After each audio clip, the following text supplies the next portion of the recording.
Welcome. If you've found your way here, then perhaps a part of you is quietly searching. Not for noise, not for answers shouted loud, but for something still, something soft, something true. This is the empty boat, a place where the rushing of the world falls silent, where stories are not just told, but felt. Here we drift together, into a river of ancient wisdom and gentle remembrance. Each tale, a leaf on the current, each silence, a breath between the stars. There is no need to hurry, no need to understand everything. You are not here to fix yourself. You are here to rest, to return in the quiet of these 25 stories. You may begin to remember that peace is not something to reach, but something you've never lost. So close your eyes if you wish. Let the world soften around you. Let the old bell of your heart begin to ring again. Welcome, dear traveler, to the empty boat. Story 1. The sound of one leaf falling. Background music. Soft wind through bamboo, distant temple bells, and gentle rustling leaves under a full moon. The opening moon. Wind. And the whisper of letting go was the kind of evening when time doesn't quite move forward. It lingers. A soft fog had crept down the side of the mountain, curling around the stone lanterns that lined the temple path. Leaves, golden and red, hung by a thread of wind's mercy.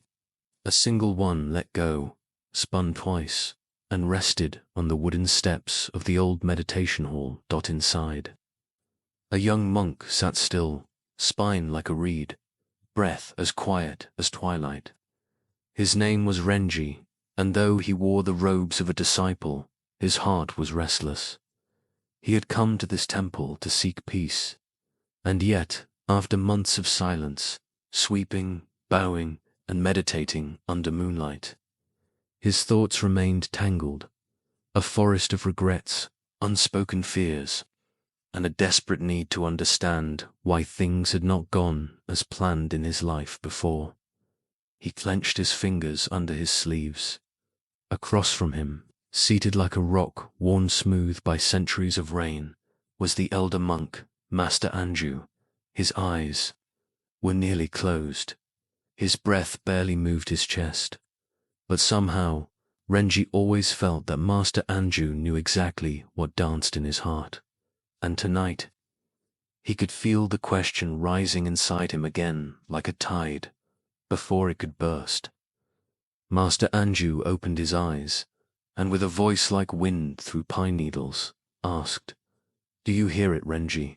"Hear what, Master?" "The sound of one leaf falling. The story, the leaf that chose to fall there, is a story Master Anju once told.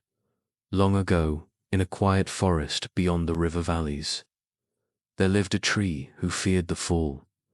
Every year, when the seasons turned and the other trees let their leaves go with grace and acceptance, this tree clung tighter. It whispered to each leaf, 'Stay with me. Don't fall. Not yet. The ground is cold. The wind too cruel.' The leaves obeyed. But slowly they withered in place, not from time, but from tension. One day, an old monk passed through the forest.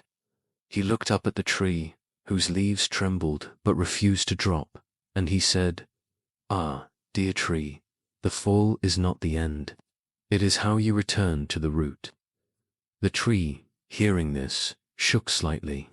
One leaf, golden and worn thin, loosened, not by force, but by trust. As it let go, it did not crash. It floated, danced, it sang, if you were listening. And in the silence of that fall, the tree learned what it meant to rest. The philosophy, Zen, and the art of surrender, the sound of one leaf falling. Master Anju once explained, is the sound of surrender, not collapse, not defeat, but release, the gentle acceptance that we can no longer hold on. And perhaps we're never meant to dot. In Zen, we are not taught to grasp. We are not even taught to understand. We are taught to see, too. See the impermanence of all things. To feel the seasons move, not just in the world, but in ourselves. And most of all, to let go without regret. Master Dogen once wrote, "To study the way is to study the self. To study the self is to forget the self. To forget the self is to be awakened by all things." Letting go, then, is not abandonment. It is awakening to let go of a memory, a betrayal, a failed plan, an identity we clung to, a life we thought we were supposed to live. When we no longer resist the fall, we become the space that can grow anew. The psychology, when control becomes a cage in today's world, we are trained to control everything: calendars, metrics, image, ambition, people. We are told, make it happen, hold on, push through. But beneath that tight grip often lies something raw. Fear of loss, fear of insignificance, fear of what will happen if we stop trying. Renji, like many of us, carried the silent ache of not being enough unless he could fix his past. He feared that surrendering control meant giving up on himself. But in psychological terms, control is often a survival response, a child's way of making sense of chaos. Over time, it becomes a habit, then a prison. We plan everything so we don't have to feel everything. Yet healing does not come through control. It comes through contact with our grief, our tiredness, our truth. The moment we say, "I don't have to hold this anymore," our nervous system exhales. The body softens. The mind begins to listen instead of fight. That's when a new kind of wisdom arises, not from strategy, but from stillness. 5. The close. Listen. One leaf is falling. That evening Renji stepped outside the meditation hall. Air smelled of rain on old wood. He looked up at the trees above the temple gate, their limbs stretched to the sky, their leaves whispering in the dim wind. And then it happened. A single leaf detached. It turned in the air like a slow dancer in silk. And in that precise moment, he didn't think, he didn't interpret, he didn't resist. He just watched. And for the first time in months, he felt it not peace, like an idea, but peace like a breath that reached all the way down to his bones. The leaf landed without a sound, but in his heart, he heard it. Reflection and meditation let go of what has passed. Let go of what may come. Let go of what is happening now. Don't try to figure anything out. Don't try to make anything happen. Relax, right now, and rest. Telepa Mahamudra teachings tonight. As you close your eyes, ask yourself, what am I still trying to control? What would it feel like to loosen that grip, even for one breath? Take 3 slow breaths. Visualize a leaf falling gently from your hand. Let it go. Watch it drift. Say softly to yourself, "This too I can release." You are not falling apart. You are falling into place. Welcome to the way. Welcome to yourself. Welcome to the sound of one leaf falling. Story 2. The monk who swept the moonlight ambient background, soft sweeping sounds, crickets chirping, and wind brushing across temple stones at night. The opening, dust and moonlight each night. After the final bell faded into the mountains and the others had retired to their tatami mats, a single figure remained in the courtyard, bent slightly, robe swaying, broom gliding gently over the ancient stones.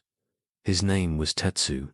He was neither young nor old, the kind of age where wrinkles form at the corners of the eyes, not from worry, but from watching too many sunsets in silence. Tetsu had swept this temple courtyard every night for over 20 years. He did not do it because it was assigned. It was not a chore. He swept because he loved the moon. There was something about the way the moonlight pooled on the stones, a soft silver glaze, interrupted only by drifting leaves and footprints left by wandering cats. He would sweep, not to clean, but to witness, to feel each stroke as a conversation between his breath, the earth, and the sky. New monks often asked him, "Tetsu-san, why sweep when no one's watching?" He would smile and answer, "Because the moon is the story, the master and the broom. There's a story whispered in Zen temples, one that has traveled from mouth to mouth like a river flowing through different valleys. It is said that long ago, a revered master named Shunyo once ordered all the monks to clean the temple for an honored guest. The monks rushed, scrubbing, dusting, polishing, trying to make everything perfect. When the temple shone like a pearl, they stepped back, proud and panting. But Master Shunyo simply walked out to the stone path with a broom in hand and began to sweep. A young monk protested, "Master, everything is already clean. Why are you sweeping?" Shunyo looked up and said, "I am not sweeping the dust.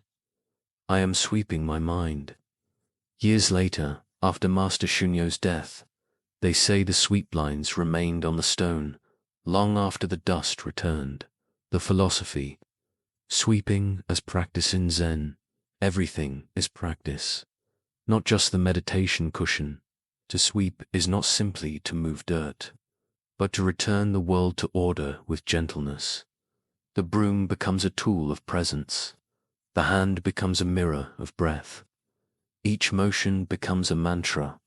One monk once said, "We do not clean the world to be rid of its mess. We clean because it reflects our own clarity." Dust is inevitable. It comes from the air, from footsteps, from time itself. The lesson is not in removing it permanently, but in meeting it again and again without frustration. To sweep is to bow to IMPRMANENCE, to say, "Yes, you have returned, and yes, I will greet you again peacefully." The psychology, the healing in the repetition. In the modern world, repetition is often seen as dull. We crave novelty, stimulation, progress. But beneath this is often a subtle aversion to what is. We sweep our inboxes, our schedules, our emotions, always trying to make them done. But some things are never done. Grief, healing, the care of the soul. These are not checkboxes. They are rituals. TETS, you knew this. He had lost someone once, a woman he loved before he took his vows. She had passed in autumn, the leaves not yet fallen. For years, he carried her ghost in his chest like a secret.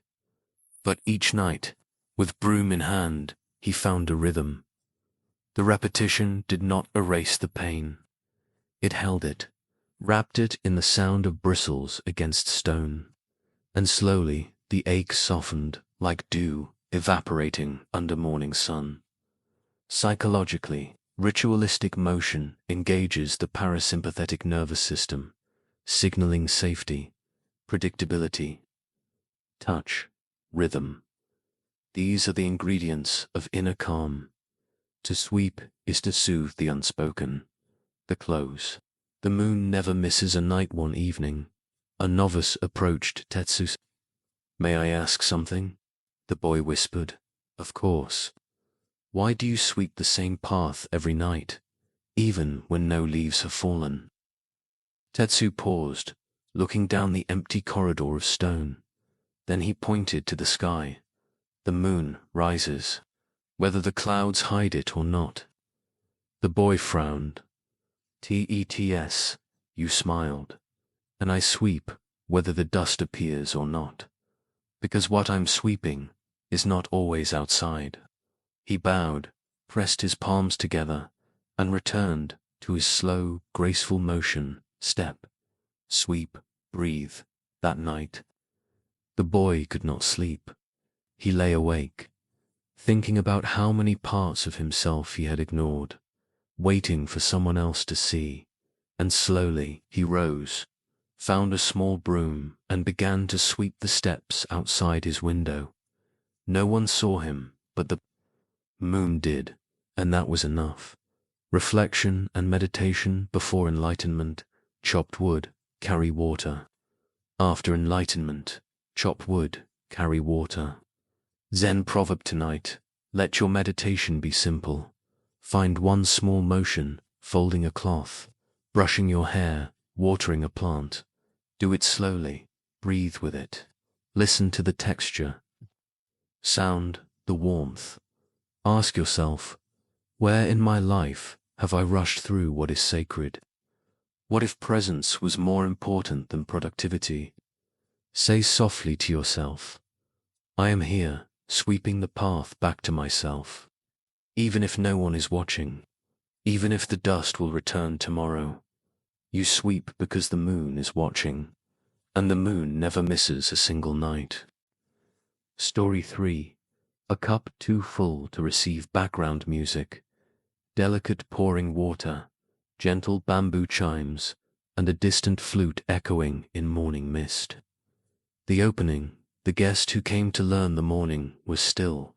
Mist hovered like silk above the garden. Moss, birds called softly to each other from pine branches, and the scent of sandalwood drifted from the open windows of the THOS inside. A monk was arranging 3 cups on a low wooden table. He moved slowly, not from age, but from intention. His name was Rinpo. Though the villagers called him teacher, he rarely taught. Not with words, at least. He believed the most important truths could only be poured into the space that silence made. That morning, a visitor had come from the city. The man was a professor of philosophy, sharp-minded and widely published, known for his lectures on comparative religion. His eyes flickered with curiosity, but his posture held impatience. I've come to learn from you, the professor said, bowing politely. I've read the sutras, studied Zen history, and now I wish to understand its essence directly. Rinpo smiled, nodded, and gestured for the man to sit. He lifted the kettle. Tea? He asked. The professor nodded, and Rinpo began to pour, and kept pouring. Long after the cup was full, hot tea overflowed, running down the side of the table and onto the professor's robes. Stop, the professor shouted, jerking back. It's full. No more will fit. Rinpo set the kettle down gently. Exactly, he said. You come full of opinions. How can I show you Zen unless you first empty your cup? The story, the cup, the ego, and the sky there is a teaching.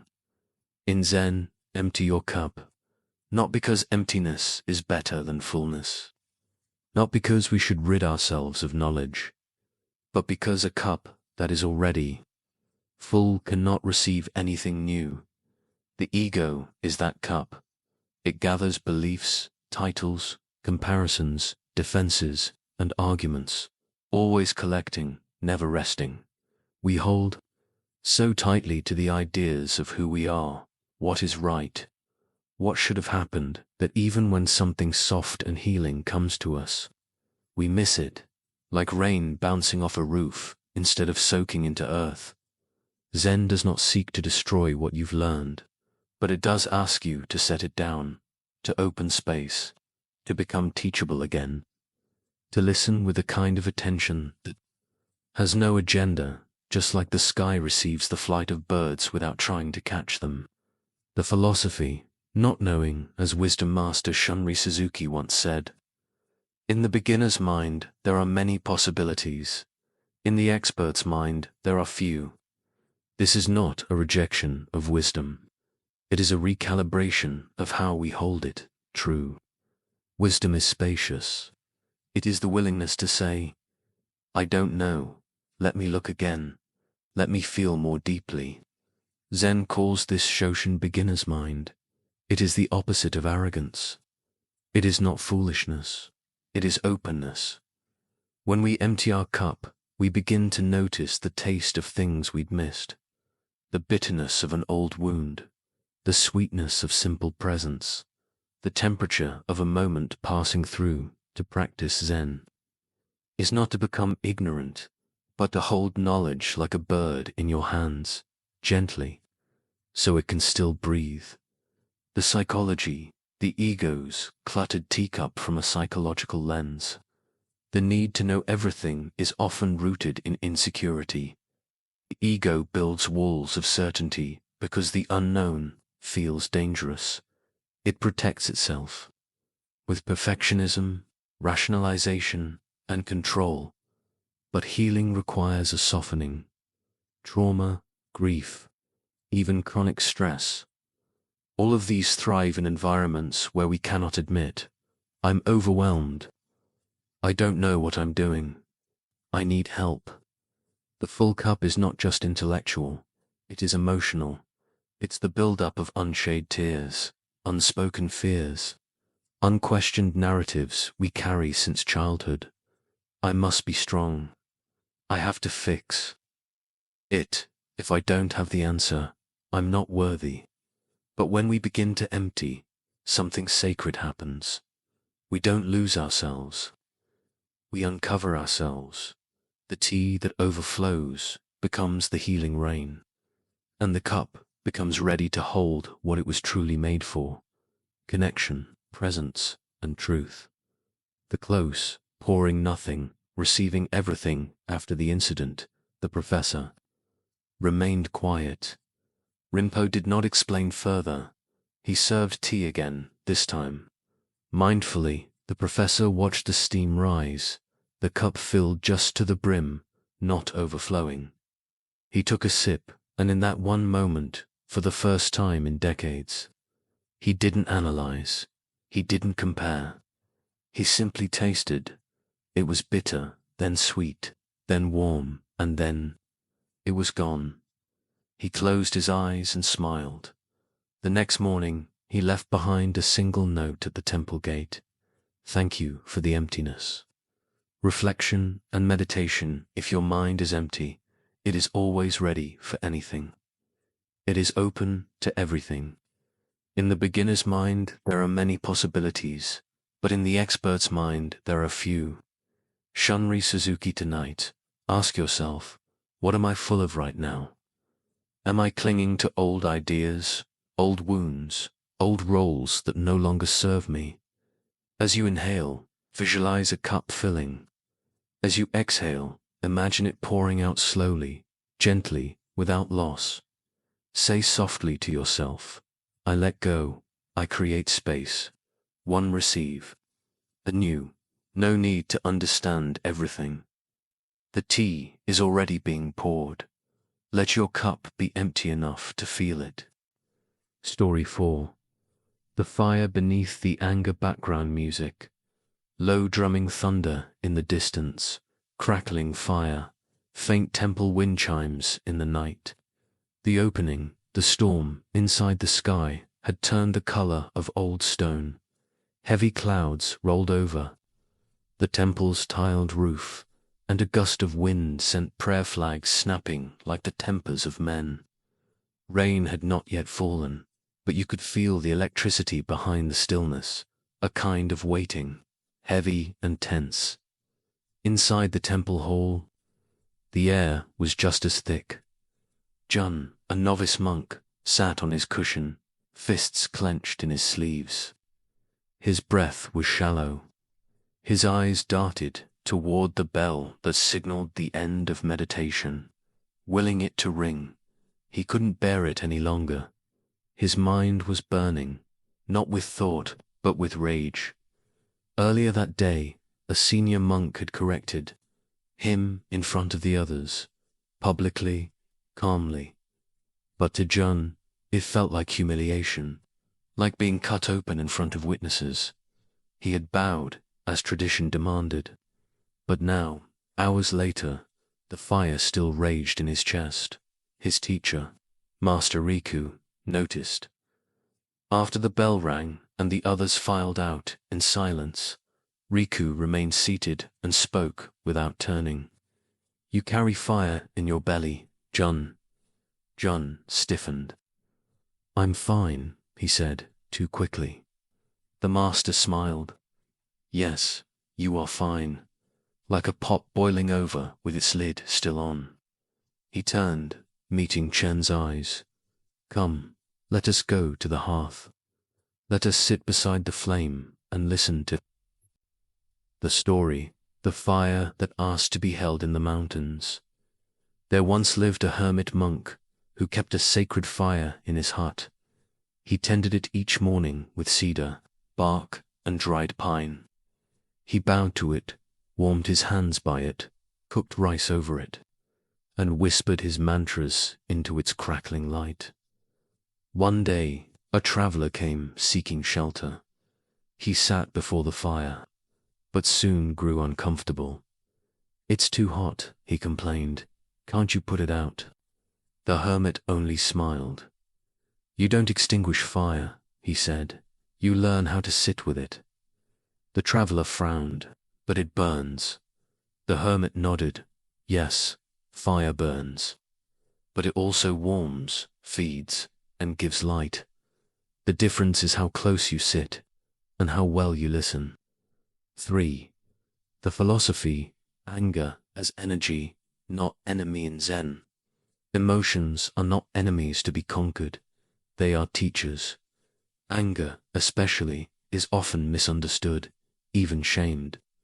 But Buddhism does not tell us to suppress anger. It teaches us to see it. Clearly, the Buddha once said, "You will not be punished for your anger. You will be punished by your anger." That is, anger itself is not wrong. But when we cling to it, feed it with stories, let it define our actions, we suffer. The key is not to fight it, but to meet it with awareness.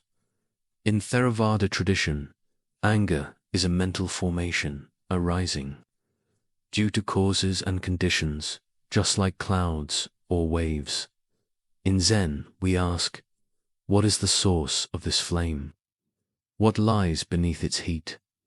More often than not, it is not hatred, but hurt, not violence, but vulnerability. Anger is a fire that protects something raw, a disappointment, a betrayal, a fear of being unloved or unseen. To sit with it is to bow before the truth it hides. The psychology, the body keeps the burn. Modern psychology tells us that anger is a secondary emotion, what we feel on the surface, protecting a deeper pain beneath. The child ignored by a parent learns to shout. The partner betrayed learns to rage. Anger gives us a sense of control, of power, when we feel helpless. It raises our adrenaline, sharpens our focus, makes us feel alive, even if briefly. But when unprocessed, chronic anger lodges in the body. It tenses the jaw, tightens the chest, raises blood pressure. It can lead to insomnia, digestive issues, and even autoimmune flare-ups. Chun's clenched fists were not just symbolic, they were somatic. His body was telling a story, his mouth refused to speak.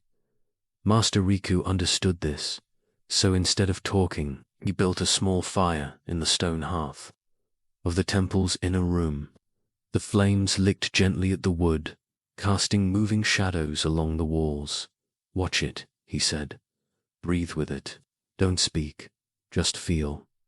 At first, Jun resisted, but gradually, with each breath, the fire outside began to soften the fire within.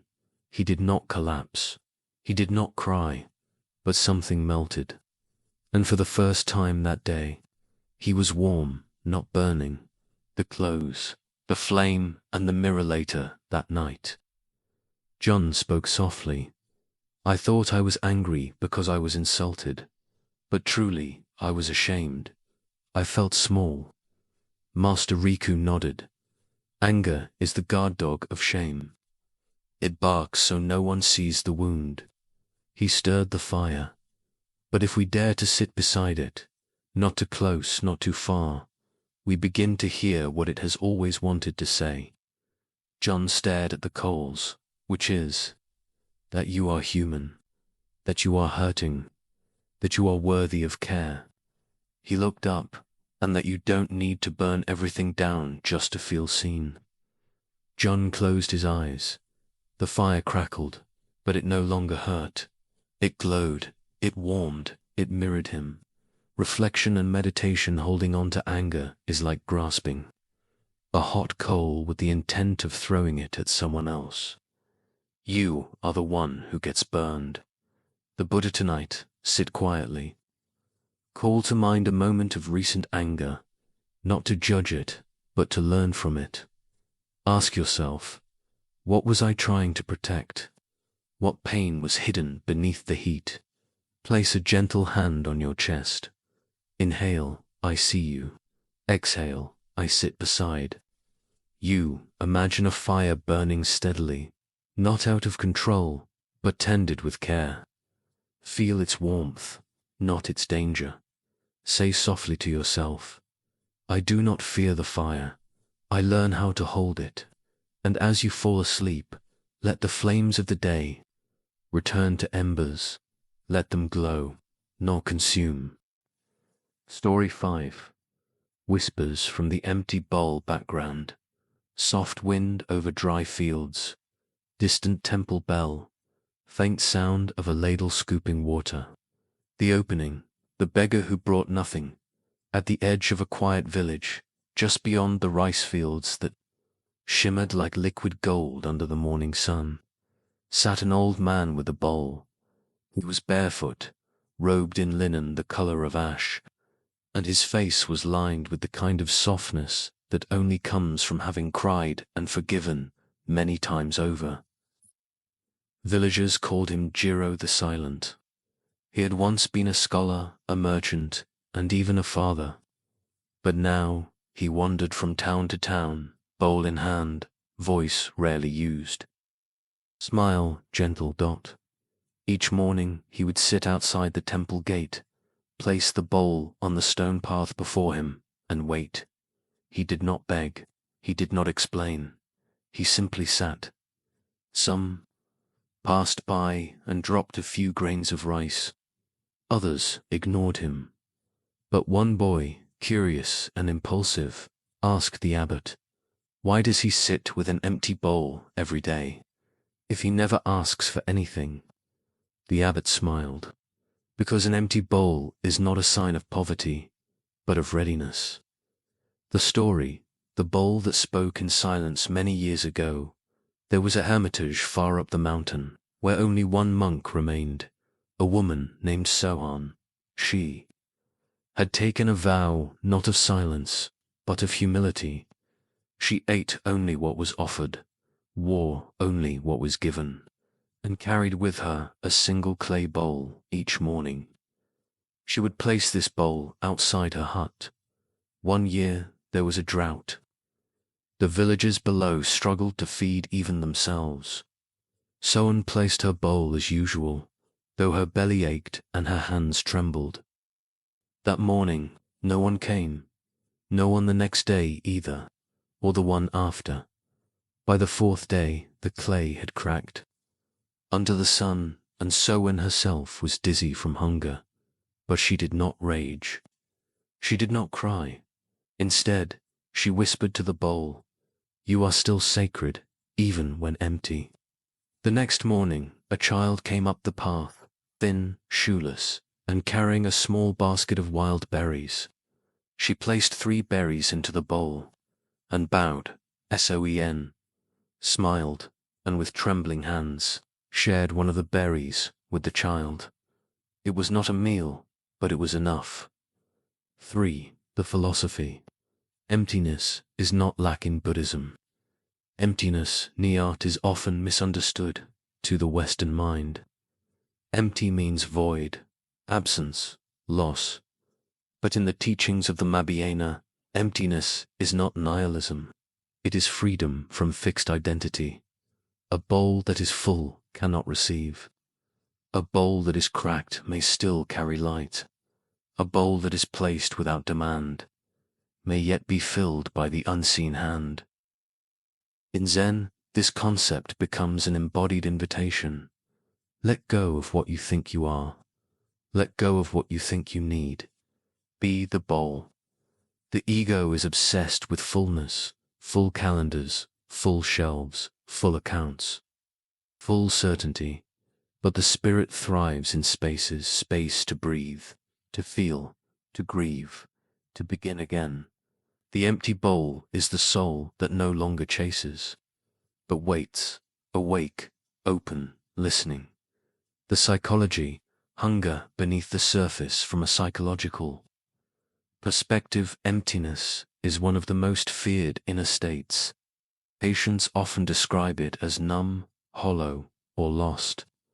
But beneath that experience is usually unmet emotional hunger, the need to be seen, to matter, to belong in childhood. If those needs were neglected or met with conditions, we grow into adults who try to fill the bowl with everything but what we truly need: success, affection, control, achievement. But no matter how much we pour in, it leaks, because the emptiness was never meant to be filled that way. What if, instead of fearing it, we honored it?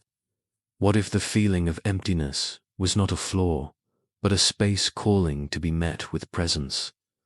The bowl doesn't shout. It invites, it holds, it waits. And in that waiting, healing begins. The close, one grain is enough one evening. Jiro sat longer than usual. A storm was coming. The villagers had hurried home, and no one had passed by for hours. His bowl remained empty, just as the first drops of rain began to fall. A young woman, newly widowed, her eyes swollen with grief, knelt beside him.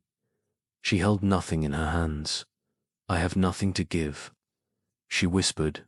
Jiro looked at her with kindness. "You have everything," he said. She began to cry. He lifted the bowl, still empty, and turned it toward her. "Here," he said, "put your sorrow here. It will be held, it will not be judged." And as she placed her grief into that sacred emptiness, something unexpected happened. She smiled, not with joy, but with relief. The bowl had received her pain, and in doing so returned to her a sense of wholeness. It was not food, but it was enough. Reflection and meditation. Form is emptiness. Emptiness is form. Emptiness is not other than form. Form is not other than emptiness. Heart Sutra tonight. Before bed, take a bowl or cup. Place it in front of you. Sit in silence for 5 minutes and simply look at it. Ask gently, what have I been trying to fill myself with? What would happen if I stopped, even for one breath? Inhale, I am enough. Exhale, I do not need to be full to be whole. Let the bowl be your teacher. Let the silence hold you like hands around clay. Say softly to yourself, I am the empty bowl. I am the sacred space. I am ready to receive. Story 6. The Old Woman and the Broken Mirror. Background: quiet night wind, soft creaking wood, and the occasional dripping of water echoing in an old house. The opening: shadows in the looking glass. She lived alone, near the edge of the cedar forest, in a cottage with a moss-covered roof and a garden overgrown with quiet dot. No one remembered her real name. The villagers simply called her Obeson, the old woman. She rarely came to town, but when she did, her back was straight, her eyes steady, and her voice carried the silence of someone who had lost more than words could hold. There was a rumor that she had once been beautiful, the kind of beauty that poets wept over and painters ruined themselves trying to capture, but no one knew for sure. Her windows were always shuttered, her face always half-turned. What few ever saw was the item she kept wrapped in old silk on the corner of her altar, a mirror, fractured across its center, held together by lacquer and gold, the lines of breakage glowing like lightning caught. In glass, she looked into it every morning. She never looked into any other. The story, the mirror, and the memory, long ago, Obeson had been Iko, a dancer in the city. She had performed before emperors and commoners alike. Her hands could speak poems, and her steps could hush entire rooms. But beauty, as the world sees it, is fragile. One night, on the way home from the theater, a fire broke out. Smoke, panic, scars dot her face was never the same. She left the city, abandoned the stage, took only one thing with her, the mirror from her dressing room. It had cracked in the fall that night. For months she wept, not from vanity, but from loss. Loss of identity, loss of recognition, loss of being seen. One morning, while staring at her reflection, fractured, strange, she heard a whisper, not from outside, from within. What if you are not broken? What if this is how the light can finally enter? She stared at the crack lined with gold dot, and for the first time she smiled. The philosophy, wabi-sabi, and the beauty of imperfection in Japanese Zen culture. There is a principle called wabi-sabi, the art of embracing imperfection, impermanence, and incompleteness. A cracked bowl is repaired, not to hide the damage, but to honor it, often with gold. This art is called kintsugi. Aiso's mirror was her kintsugi, a reminder that beauty is not in flawlessness, but in the history of the wound and the grace of its healing. The Buddha taught that form is emptiness, and emptiness is form, meaning. What we perceive as broken is often only an illusion of fixed expectations. To awaken is to see clearly. The scar is part of the body. The silence is part of the music. The shadow is part of the whole. When we stop chasing the image of who we were, we begin to cherish the truth of who we are. The psychology, the shame of the mirror. In modern psychology, the mirror is a potent symbol. It reflects not just appearance, but identity. Trauma related to body image, disfigurement, or even emotional scars often manifests in shame. The belief that I am no longer lovable, no longer valid. Shame is different from guilt. Guilt says, I did something wrong. Shame says, I am something wrong. But healing begins when we look directly into the mirror, not to judge, but to see. To say, this is me, this is what I've lived, and this is also worthy. Therapists sometimes use mirror work, having clients sit in front of a mirror and speak affirmations, not to the ideal self, but to the hurt one. It is powerful, and it is difficult, because the eyes reveal everything we try to hide. But in meeting our own gaze, we begin to return to ourselves, not to the version we were told to be, but to the one who never stopped waiting behind the glass, the close. A face worth seeing one spring. A young girl from the village knocked on a barson's door. Her name was Iamai. She had been born with a birthmark across her cheek and had grown tired of the stares, the teasing, the pity. Everyone says, I'll never be pretty, she said, fighting tears. I don't want to look like this forever. Obeson looked at her with soft eyes. Then she unwrapped the mirror. Look, she said, The girl hesitated, then gasped. It's broken. No, Oberson whispered. It's repaired. And now it shines more beautifully than before. She turned the mirror gently toward EMI. Look closely, she said. What you think is a flaw may one day be your light. The girl stared, and slowly, like morning dew, burning away in sunlight, her shame began to soften. Reflection and meditation. To be beautiful means to be yourself. You don't need to be accepted by others. You need to accept yourself. Thichnit, ancientite. Stand before a mirror, not to fix, critique, or adjust, but to simply witness. Ask yourself, what have I been hiding from my own reflection?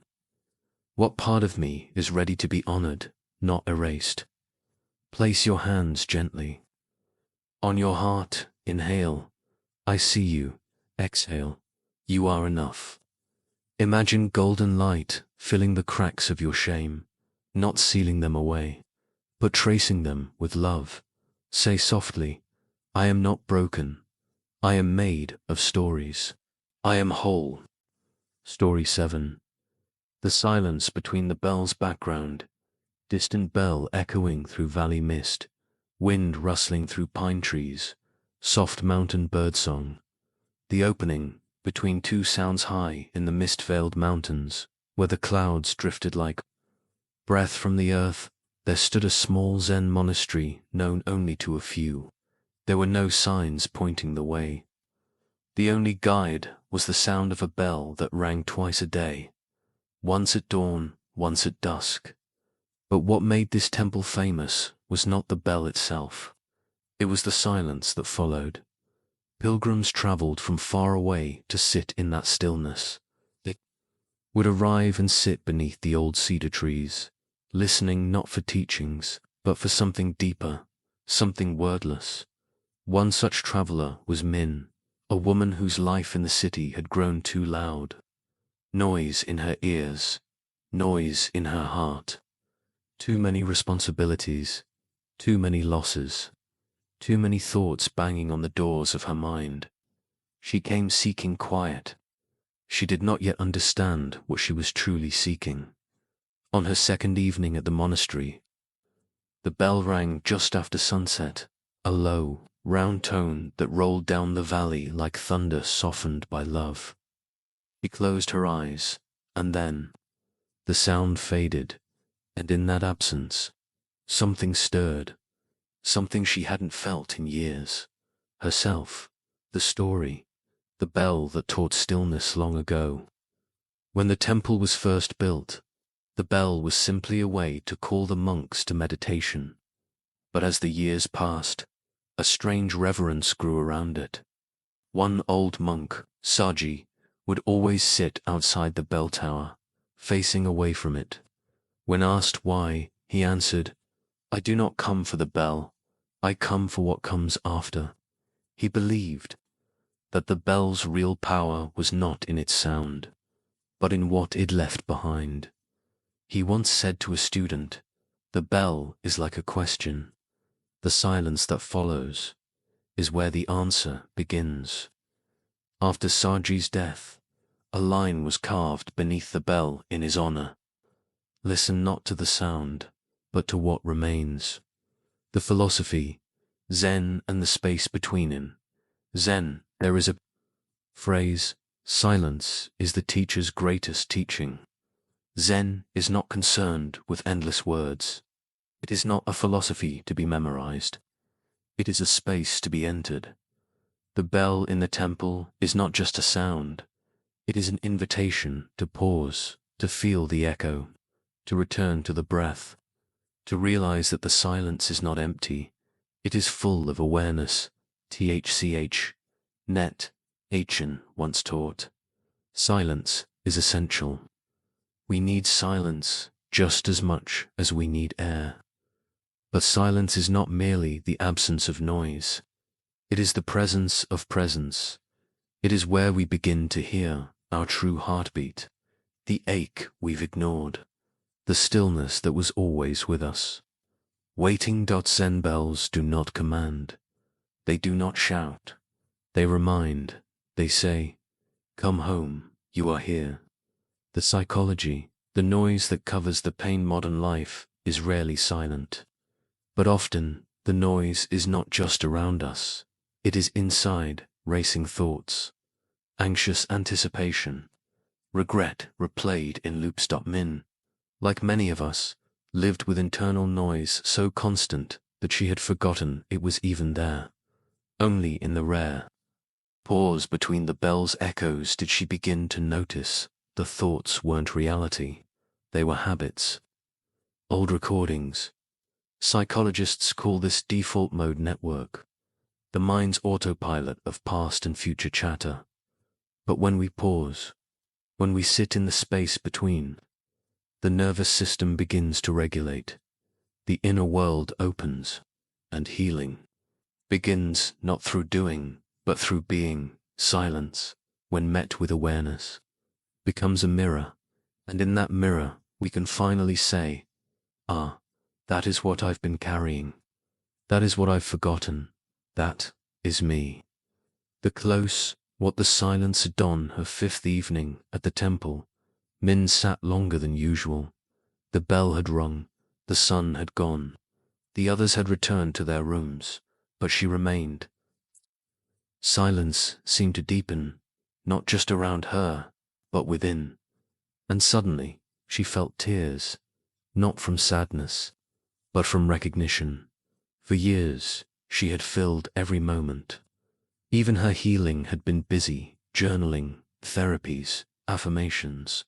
But this silence, was not something she did. It was something she entered. A presence that said, "You are already whole. You are already enough. Come sit with me a while." The next morning, as she packed to leave, she walked to the bell tower and bowed. She did not touch it. She simply listened and smiled. Reflection and meditation, the quieter you become, the more you are able to hear. Rumi, tonight, find a place where no voices reach, if only for 5 minutes. Turn off all sound. Sit. Let the silence be uncomfortable at first. Let the inner noise rise, and then breathe. Notice the space after your breath. Notice the space between your thoughts. Notice what is still there when everything else is gone. Say softly, "I listen not for words, but for what they cannot say."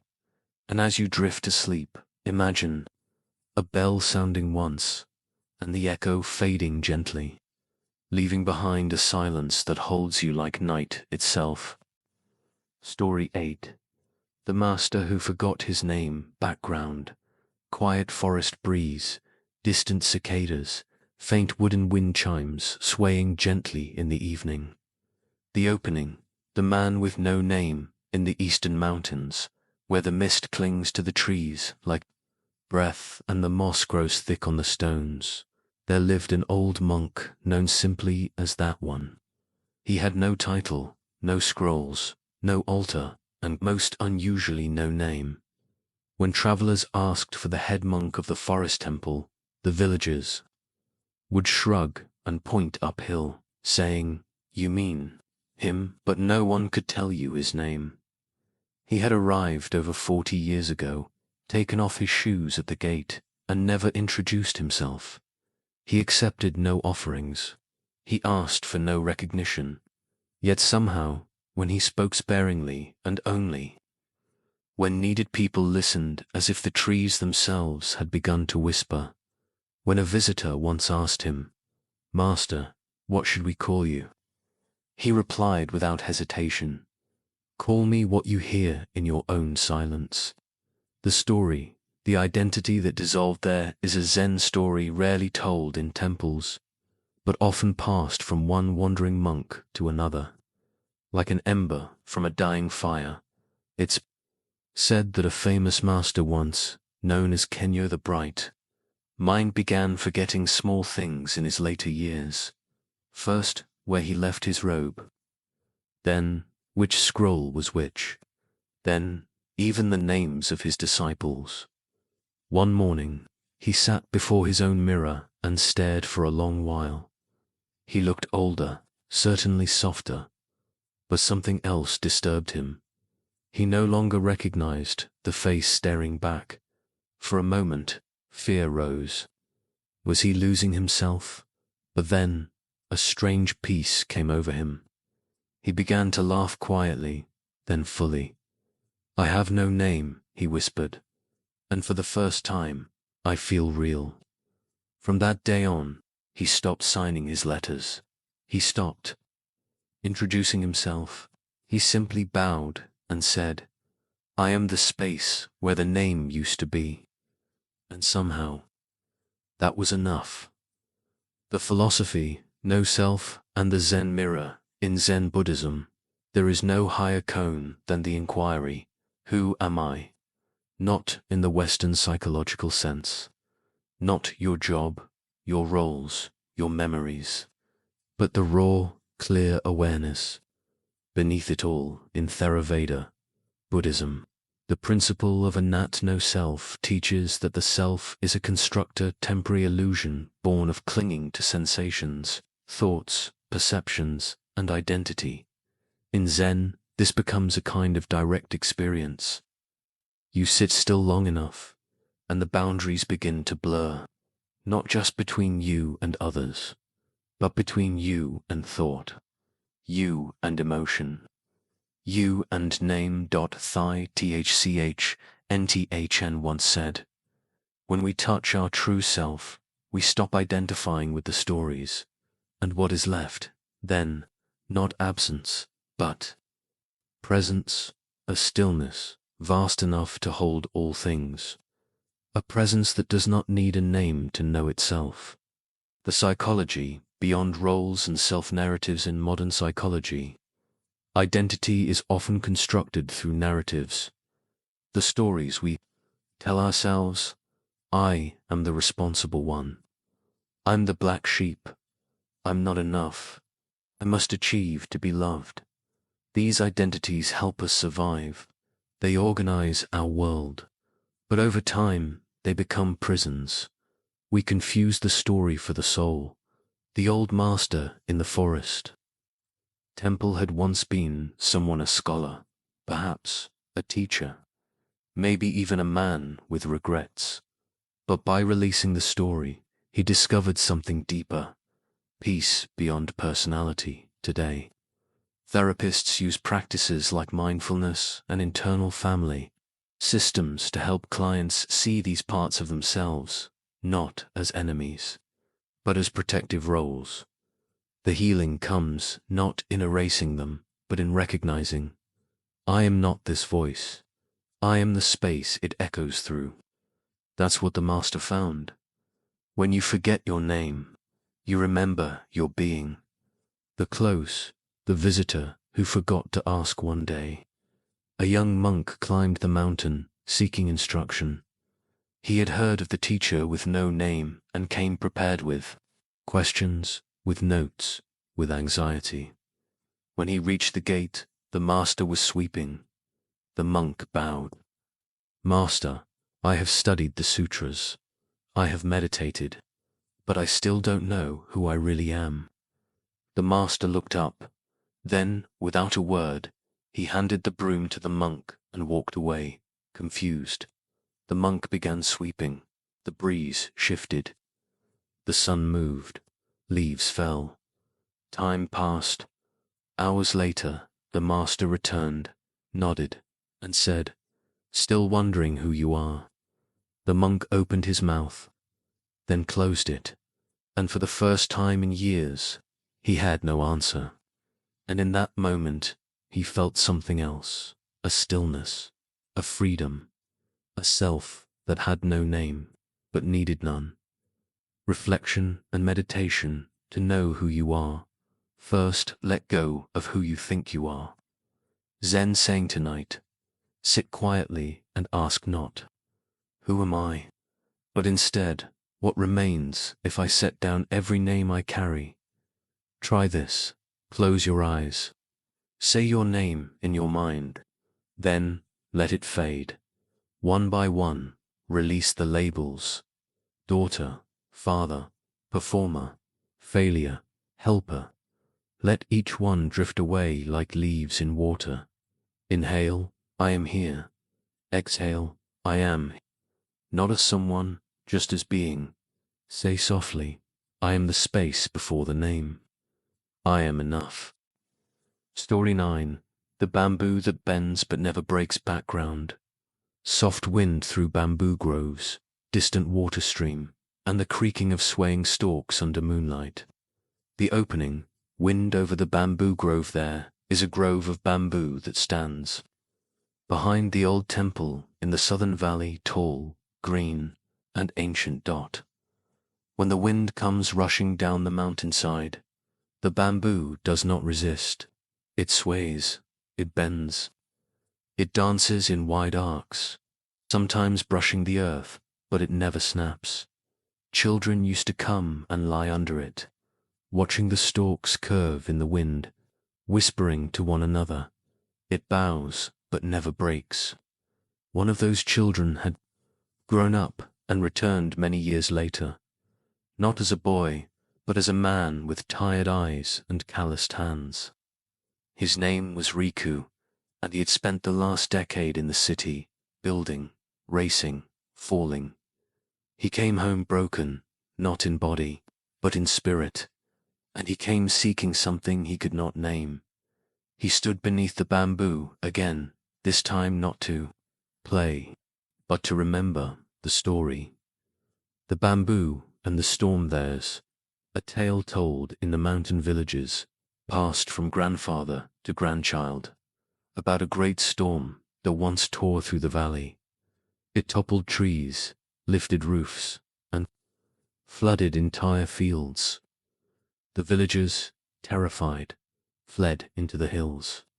When they returned, they found destruction everywhere. Every tree had snapped or uprooted, every one except the bamboo, though it had bent so low it kissed the ground. Not a single stalk was broken. Elders said the bamboo survived not because it was the strongest, but because it knew how to yield. Since then, bamboo became the symbol of resilience in the village, not by resisting, but by flowing. The philosophy, flexibility as strength in Zen. Strength is not measured by how much you can carry, but by how much you can let pass through. The bamboo embodies the middle way, neither rigid nor limp, but responsive. The Buddha taught, just as a skilled musician neither over-tightens nor leaves loose the strings of a lute, so must the practitioner find the middle path, the way of balance. To bend is not weakness. To adjust is not surrender. To flow is to recognize the impermanence of all things, including struggle. In the Mahayana tradition, the Bodhisattva is not a warrior armored in stone. She is the stream that moves around the rock. To be soft is not to be fragile. It is to be intimate with change. The psychology, coping through adaptation in psychological terms. Resilience is not about pushing through at all costs. It's about adaptation, the ability to meet life as it is, not as we demand it to be. Riku had spent his years in the city, chasing control, planning every detail, defining his worth by output, never allowing himself to feel tired.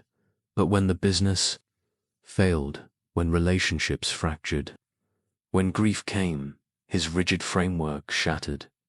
He didn't know how to bend. Burnout, anxiety, emotional collapse. In therapy, he was asked, "What happens if you stop holding it all up?" He had no answer until he returned home and sat beneath the bamboo again, watched it bow, watched it rise, listened to the whisper of stalks saying, "Let it pass." You do not need to resist every wind. You are not made to be unshakable. You are made to move. Tears came, not of weakness, but of relief. The close, The bamboo within Raku spent many days at the temple after that, not doing, just sitting. Some days it rained. Some days the wind came strong. He would watch the bamboo each time and slowly feel his body soften with it. He began to journal, not goals or strategies, but sensations.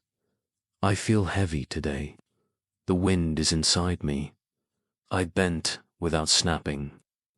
Before he left, he carved a small line on the bench beneath the grove. Softness is not the opposite of strength. It is what remains when strength has learned to breathe. He never became a monk, but he never forgot what the bamboo taught him. And when the winds returned in life, in loss, in change, he knew not to resist. He bent, and he did not break. Reflection and meditation, water is fluid, soft, and yielding. But water will wear away rock, which is rigid and cannot yield. What is soft is strong. Lao Tzu tonight, sit quietly and reflect. Where am I holding too tightly? What am I afraid will happen if I let go? Imagine yourself as bamboo. Inhale, the wind comes. Exhale, I bend. Inhale, I touch the earth. Exhale, I rise again. Say gently to yourself, I yield. I do not break. I return. Let your breath sway like the grove. Let your soul remember you are allowed to move with the wind and still be whole. Story 10. 3 breaths in the rain background. Steady rain tapping on temple roof tiles, low thunder far away, and soft dripping from bamboo gutters. The opening rain that soaked the thoughts had been raining since before dawn. Not a storm, not a drizzle, just a steady, uninterrupted curtain of water falling from the sky. The kind of rain that blurs the edges of the world and makes everything quieter. In the meditation hall of the mountain temple, the candles had gone out from the damp wind. The floor was cool underfoot. Incense smoke curled lazily, refusing to rise.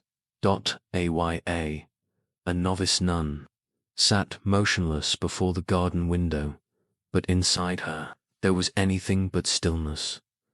She had woken up with a lump in her chest, a heavy swirl of worry, tightness, and breath that wouldn't come easily. She didn't know why. Nothing had gone wrong. No one had scolded her. Something unnamed pressed against her ribs, like a quiet storm. She tried to meditate, but the thoughts came. You're behind. You're not enough. You'll never get it right. She opened her eyes sharply. The rain was still falling. Across the room, her teacher, Sister May, sat in perfect stillness. Her presence felt like an old tree that had learned to love every season. Without turning, she spoke. Take 3 breaths, Aya. With the rain, let it teach you. The story. The monk who breathed with the storm. There is a story, older than paper, about a monk who once tried to control the rain. His name was Cato, and he hated discomfort. He disliked getting wet, disliked mess, disliked the unpredictability of nature. Each time it rained, he would close every window, plug every crack, curse the mud, and wait in agitation for the sky to change. One day, a great master visited the monastery during a downpour. Cato, flustered, apologized for the weather. The master only smiled and said, "It is not the rain that disturbs you. It is your refusal to let it fall." Later that night, unable to sleep, Cato went outside, barefoot, robe-soaked, and stood beneath the storm. He took 3 slow breaths. Inhale, rain on scalp. Exhale, rain down spine. Inhale, cold. Exhale, calm. He did not melt. He did not shatter. He simply allowed. And in that allowing, he found peace. The philosophy, breath as present Zen does, not ask you to fight the rain, it asks you to breathe with it, to sit in the discomfort of a moment without demanding it be different. Breath is the bridge between body and mind, between storm and stillness. The Buddha taught anapanasati, mindfulness of breathing, as a path not only to concentration but to liberation. Breathing in, I know I am breathing in. Breathing out, I know I am breathing out. It sounds simple, but it is a revolution, because in that breath, you are not planning, fixing, regretting, escaping. You are here. Rain is not a problem to solve. It is a rhythm to join, and the breath becomes your way in. The psychology, from anxiety to allowing, modern psychology recognizes breath as a powerful tool for regulating the autonomic nervous system. When anxious, the breath becomes shallow, rapid, and trapped in the chest, reinforcing panic. But when we return to the belly, slow down the exhale, and link the breath to sensation, the body begins to signal. It is safe to soften. Aya's racing thoughts were not random. They were the mind's response to a body disconnected from presence. She had grown up in a world that prized achievement, speed, and certainty. Sitting still in the rain with no solution felt like failure. But Sister May understood. She had once been a YA. So she whispered, "Let the rain breathe for you. Let the world inhale with you. You are not alone." Aya placed a hand on her chest. Then on her belly, the rain fell. She took one breath, then another. By the third breath, her shoulders lowered. The thoughts were still there, but now she could see them instead of being swept away. 5. The close. The rain, as teacher later that evening. Aya stepped outside. Her robe soaked instantly, hair flattened. Cold drops slid down her neck. She closed her eyes. Inhale, the sound of rain on stone. Exhale, the warmth of her own breath. She opened her arms. Slightly, she didn't smile. She didn't cry. She simply stood. And for the first time in many days, she felt alive without explanation. When she returned to the meditation hall, Sister May handed her a dry towel and said nothing. Aya bowed deeply. She didn't say thank you. She didn't need to. The rain had said enough. Reflection and meditation. Feelings come and go like clouds in a windy sky. Conscious breathing is my anchor. Thichnit, ancientite. Listen for the rain, outside or inside, if none comes. Imagine it. Let it fall across your thoughts. Take 3 breaths. First, for the part of you that resists. Second, for the part of you that fears. Third, for the part of you that is ready to soften. Say gently, I do not need the storm to stop. I only need to breathe within it. You are not broken. You are just wet with the weather of the world, and this too shall pass, one breath at a time. Story 11. The Girl Who Collected Sorrow's Background. Soft flute melody over slow wind, the occasional creak of an old wooden floor, and distant temple chimes echoing faintly. The opening. The heaviness she could not name in a village wrapped in fog, nestled between 2 silent hills. There lived a girl named Yumi, who carried sadness like others carried satchels. She was not dramatic. She did not weep openly. In fact, most people considered her kind, quiet, and strong for her age. But wherever she went, there was a weight behind her eyes, as though she had seen more than she spoke of, and she had a habit.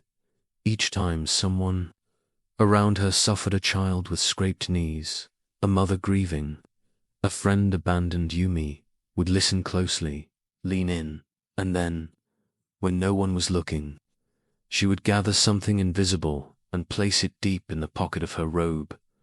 No one noticed, but the old tea seller, a woman with silver hair and silent eyes, once whispered to her, "Be careful, dear. The heart is not meant to be a container. Of all the world's sorrows, it is meant to be a river." Yumi didn't understand. Not then, but she would. The story, the bag that grew heavier each night there, is a story told in a Zen temple high above the river plain, about a boy who wished to help the world. Every time someone cried, he would gather their tears in a small leather pouch. "I'll carry them," he said, "so others won't have to." The pouch, at first light and soft, began to grow heavier. Soon, he carried it over his shoulder, then dragged it behind him, until one day, crossing a narrow rope bridge, the pouch slipped, and he stumbled. The tears burst from the pouch and rained into the river below. He stared in horror. "I've failed them," but the wind whispered, "No. Child, you've finally returned the sorrow to where it belongs, to flow, not to be held." And for the first time, he wept, not from burden, but from release, the philosophy. Compassion without clinging in Buddhism. Compassion, karu, is one of the 4 immeasurables, but it must be balanced with wisdom. Compassion does not mean to absorb the suffering of others into ourselves. It means to witness it with full presence, and to respond without becoming lost in it. The Buddha once said, "If you light a lamp for someone else, it will also brighten your own path.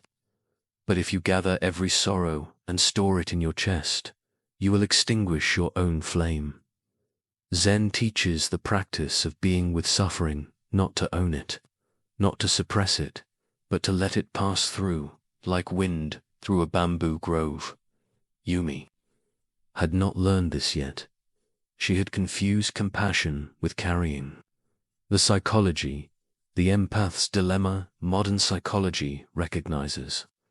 The experience of empathic distress, fatigue, when highly sensitive individuals internalize the pain of others to the point of exhaustion. Many children learn early to become emotional caretakers. They soothe fighting parents. They absorb unspoken tensions. They become the responsible one far too soon. Yumi had been such a child. She didn't just hear pain, she collected it. Not to fix it, but because part of her believed, if I carry it, maybe they won't have to. If I hold it, maybe I'll be needed. If I suffer too, maybe I'll belong.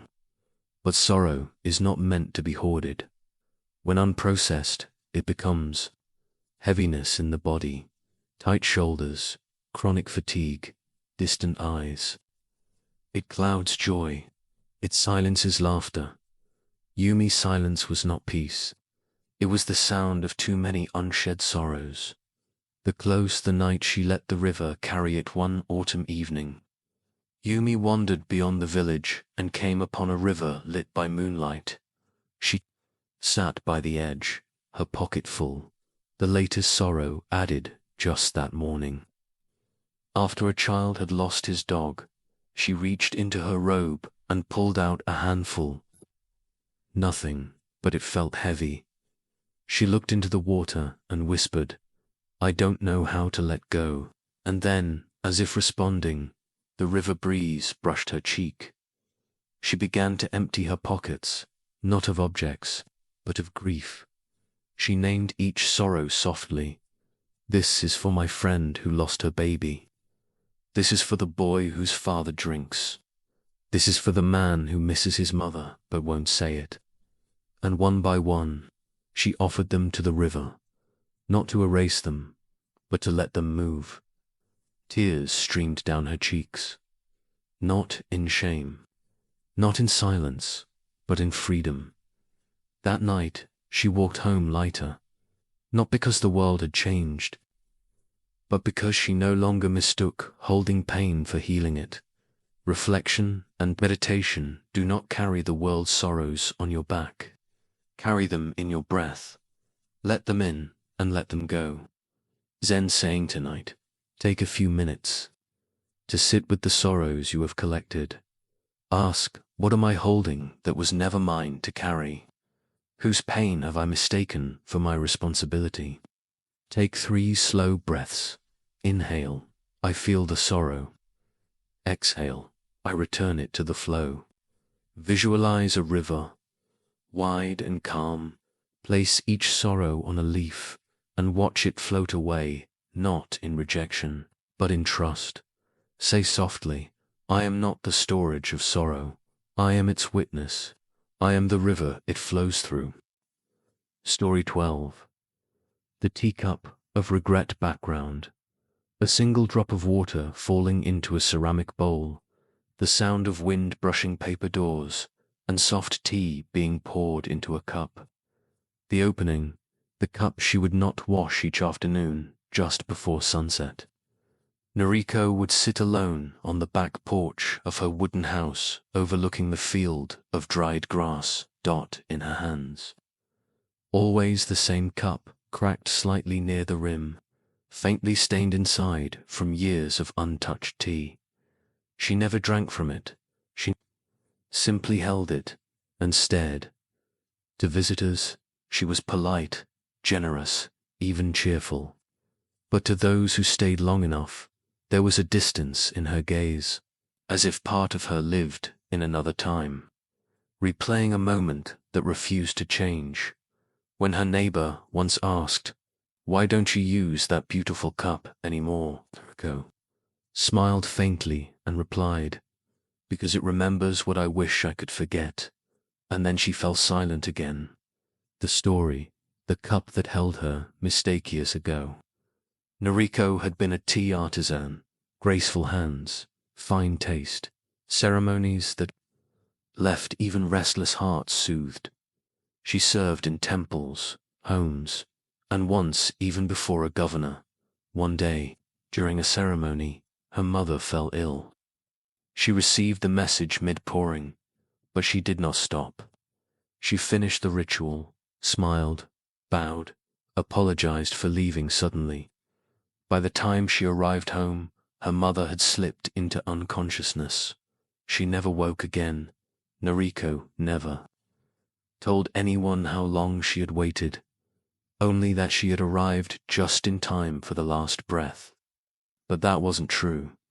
The cup she had been holding that day, the one she had poured for a stranger instead of for her mother, became her companion ever since, not as a memory, but as a monument of regret. The philosophy, regret, and the present. Moments in does not deny regret, it simply refuses to live in it. The Buddha taught, do not dwell in the past, do not dream of the future. Concentrate the mind on the present moment. But what of the pain that lingers? What of the I should have, if only, why didn't I? Zen answers, not by explaining, but by inviting, to return to the breath, return to now, return to what is still alive within you. A cracked teacup is not shameful. It is a vessel that has known fire. It can still hold warmth. The mistake is not in grieving the past. The mistake is in believing you must live there forever. The psychology, the weight of unforgiven self in therapy rooms.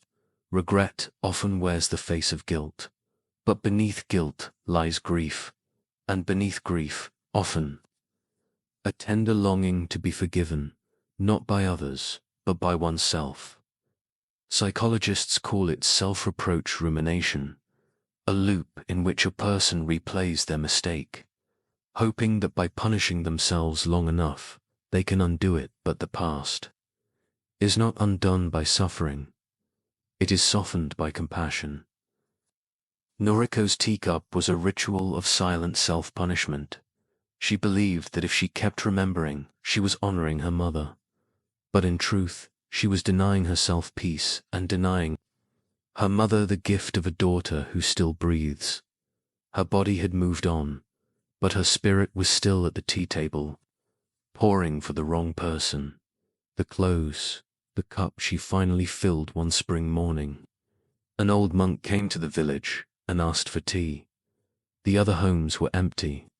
The villagers away from market. Only Noriko remained. She hesitated, then invited him in. She went to the shelf, reached for a new cup, then paused. Her hand moved to that cup, the one with the crack, the stain, the years of silence. She placed it before the monk and slowly poured. He sipped, smiled.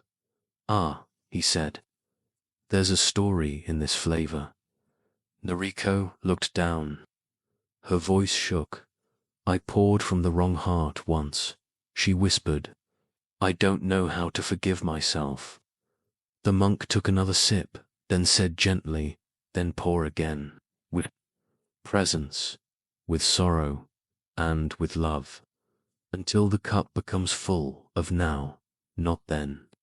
She exhaled a sound more fragile than breath, and for the first time in 20 years, she drank. It was bitter, then warm, then real. The cup had never been broken, just waiting. Reflection and meditation. You can't pour tea into yesterday's cup, but you can still warm your hands with what you pour today. Zen proverb tonight. Reflect. What teacup of regret have I refused to empty? Where in my life have I confused punishment with love? Hold a cup, real or imagined. Whisper to it, "I remember you, but I no longer live in you." Take 3 slow breaths. Inhale, I honor what was lost. Exhale, I return to what remains. Say softly, "I pour again," with gentleness, with forgiveness, with life. Story 13. A pebble in the shoe background, soft footsteps on gravel, cicadas in distant fields, and the rustling of dry leaves in summer breeze. The opening, the walk she couldn't enjoy it, was a warm afternoon in late summer. The kind where the sun painted the path gold and the air was thick with quiet. Mariko, a woman in her early 40s, had returned to her childhood village for the first time in years. The old trail to the cedar shrine was still there, winding through rice fields lined with memories and dust. She wanted to walk it slowly, mindfully. She had read about Zen walking meditation, and now that her life in the city had grown too loud, too hard, she longed for stillness. But just 10 minutes in, she felt it, a sharp irritation in her foot. She paused, adjusted her sandal, walked on it, returned. She tried to ignore it. "I came here to find peace," she thought, "not to obsess over my foot." She walked faster, but the pebble remained. The story, the monk and the stone in his sandal. There is an old Zen story of a monk named Tama who once set off on a long pilgrimage to a holy mountain. He walked through valleys and across rivers. But soon, a stone found its way into his sandal. It was small, barely noticeable at first. He told himself, "I'll deal with it when I rest." But hours passed. The pain grew.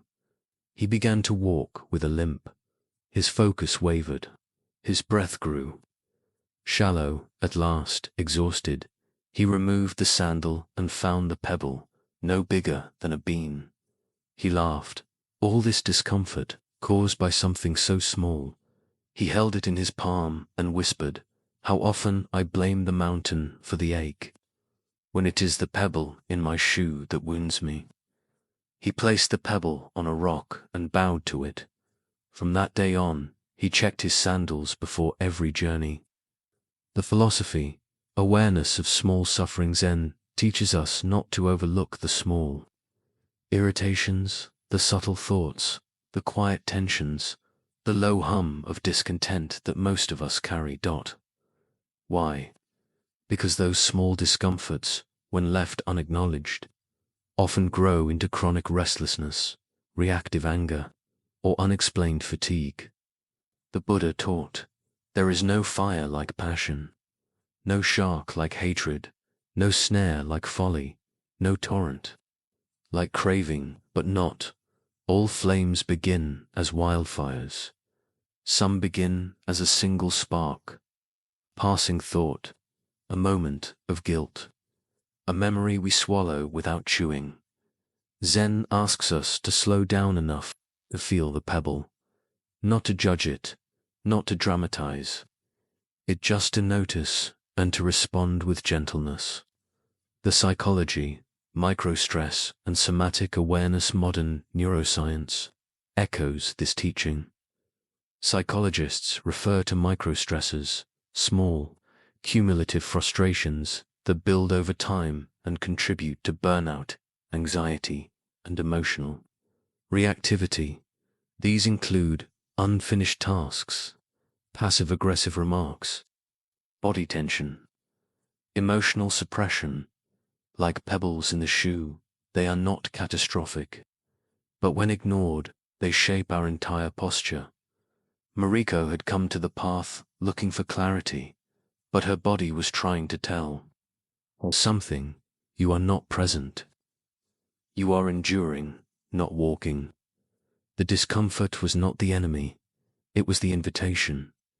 So finally, she stopped beneath a persimmon tree, sat down, removed her sandal. There it was, a tiny, sharp-edged pebble. She held it up to the light, almost amused, and in that moment, something clicked. Not just about her foot, but about her life, the clothes, what the pebble taught that evening. Back at the inn, Mariko sat with her journal. She wrote, I've been limping through work, through relationships, through joy, because of things I thought were too small to matter. She listed them. The comment from her boss she never addressed, the tension in her jaw each morning, the resentment toward a friend she had smiled at anyway, the dreams she dismissed. With a sigh, one by one, she gave them names, and then, gently, one by one, she set them down, like pebbles returned to the path, not rejected, but no longer carried. The next morning, she walked the same trail again, this time slower, barefoot, each step a soft prayer of awareness. And though there were stones, she met each one with presence, and so they did not wound her. Reflection and meditation, the pain you carry may not be the weight of the world, but the pebble in your shoe. Zen proverb tonight, sit quietly. Ask, what minor discomforts have I been ignoring? What patterns of tension am I living with daily? Scan your body, jaw, shoulders, stomach, feet. Then scan your thoughts, lingering irritations, unspoken truths, delayed decisions. Take 3 slow breaths. Inhale, I feel. Exhale, I soften. Say softly, I pause for the small things. I remove what no longer serves me. I walk again, lighter, freer, barefoot if I must. Story 14. The Bridge of Not Knowing. Background. Low mountain wind. A creaky wooden bridge over a misty ravine. Distant bell echoes, fading into fog. In the eastern range of mist-trapped mountains, where rivers cut silent veins through valleys, there was a bridge that many feared to cross. It wasn't old or unstable. It didn't sway much. The planks were strong. The rope rails, though weathered, held firm, and yet few dared step foot on it, because halfway across, the fog grew so thick that you could no longer see the other side. They called it the Bridge of Not Knowing. It connected to Temples 1, perched on the side of a pine-covered slope, the other nestled in a valley bowl surrounded by wildflowers. For generations, monks had walked from one to the other to study, to visit, to retreat. But in recent years, fewer made the crossing. People said it was unnerving, stepping forward into cloud, into emptiness, into a space where each step disappeared. Behind you, and nothing visible lay ahead. Even the bravest hesitated, but Kencho, a young monk with a mind like a boiling kettle and a heart that whispered too loudly at night, had reached a point where he could no longer stay where he was. Something in him, call it unrest, or hunger, or grief, needed to move forward, even if he didn't know where it led, even if he couldn't see the other side. He packed little, only a few rice balls, a blanket, and the last letter his teacher had written to him before passing, sealed in wax, and never opened. He didn't know why he brought it, only that it felt heavier than his. Sad Chel, he reached the bridge just after dawn. The fog was waiting. He stepped onto the first plank. It creaked like an old truth finally spoken. Then the next, and the next dot after the 12th step. The temple behind him disappeared. After the 50th, so did the mountain. Only white remains, soft, endless. Still, he paused. His breath became louder than the world. His mind screamed, "Where am I going? What if I fall? What if this is the wrong path? What if the other side doesn't exist?" He looked down. The fog swirled. He couldn't see the river below, but he could feel it in his bones. And then, just as the panic began to rise in his chest, he remembered his teacher's words. Do not wait for the fog to lift before you walk. Learn to love the step that does not show the next. He took one more breath, then another, then stepped again and again, not with confidence, but with presence. He began to count, his steps not to measure, but to stay inside them. 1, 2, 3. At step 108, he stopped, because in the mist before him, something shimmered. Not the temple, not clarity, just a flicker dot of space. A breeze passed, and for half a second, he saw the edge of the far platform, just the tip. Then it was gone again, but it was enough. He smiled. He walked on, not because the path was clear, but because he no longer needed it to be. There is a teaching in Zen called Fushu Fumetsu, no birth, no death. It is not about immortality. It's about the emptiness of fixed states. The truth that we are always becoming, that every solid thing is, in truth, a dance of conditions, of impermanence, of possibility. To be alive is to walk through fog, to know only the step you are in, and yet step anyway. The Buddha did not promise certainty. He offered something deeper. Come and see. Not come and understand. Not come and arrive. Just come. Be willing to move, even when the mind screams for guarantees.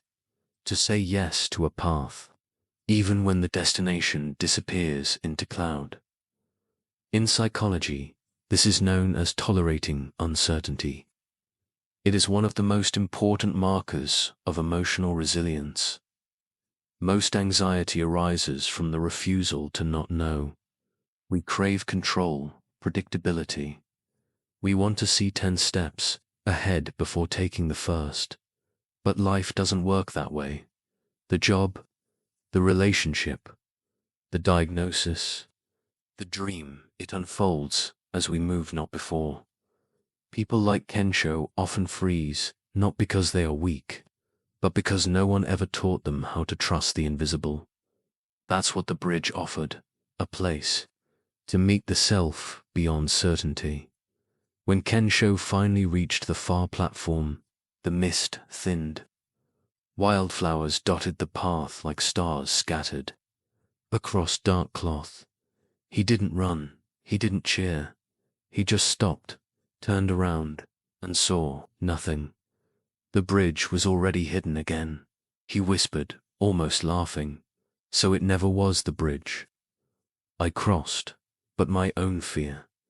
He reached into his satchel, pulled out the sealed letter. He opened it. Inside were only 5 words, written in the ink of quiet. Confidence. You are ready to not know. He folded the letter and tucked it into his robe, then walked toward the temple, not with answers, but with peace. Reflection and meditation, when the path is obscured, become the step. Zen saying tonight, ask, where in my life am I waiting for certainty before I move? What step can I take inside the fog? Sit with the breath. Feel the inhale without demanding the next dot. Say softly, I don't need to know what's next. I only need to meet this step fully. Let the future remain hidden. It is not your task to see the other side. It is enough to place one foot in presence, then the next, and trust that the bridge will hold. Story 15. The bell that rang without being touched. Background. A temple bell echoing faintly in distance, interwoven with gentle wind stirring prayer flags and cicadas singing in twilight.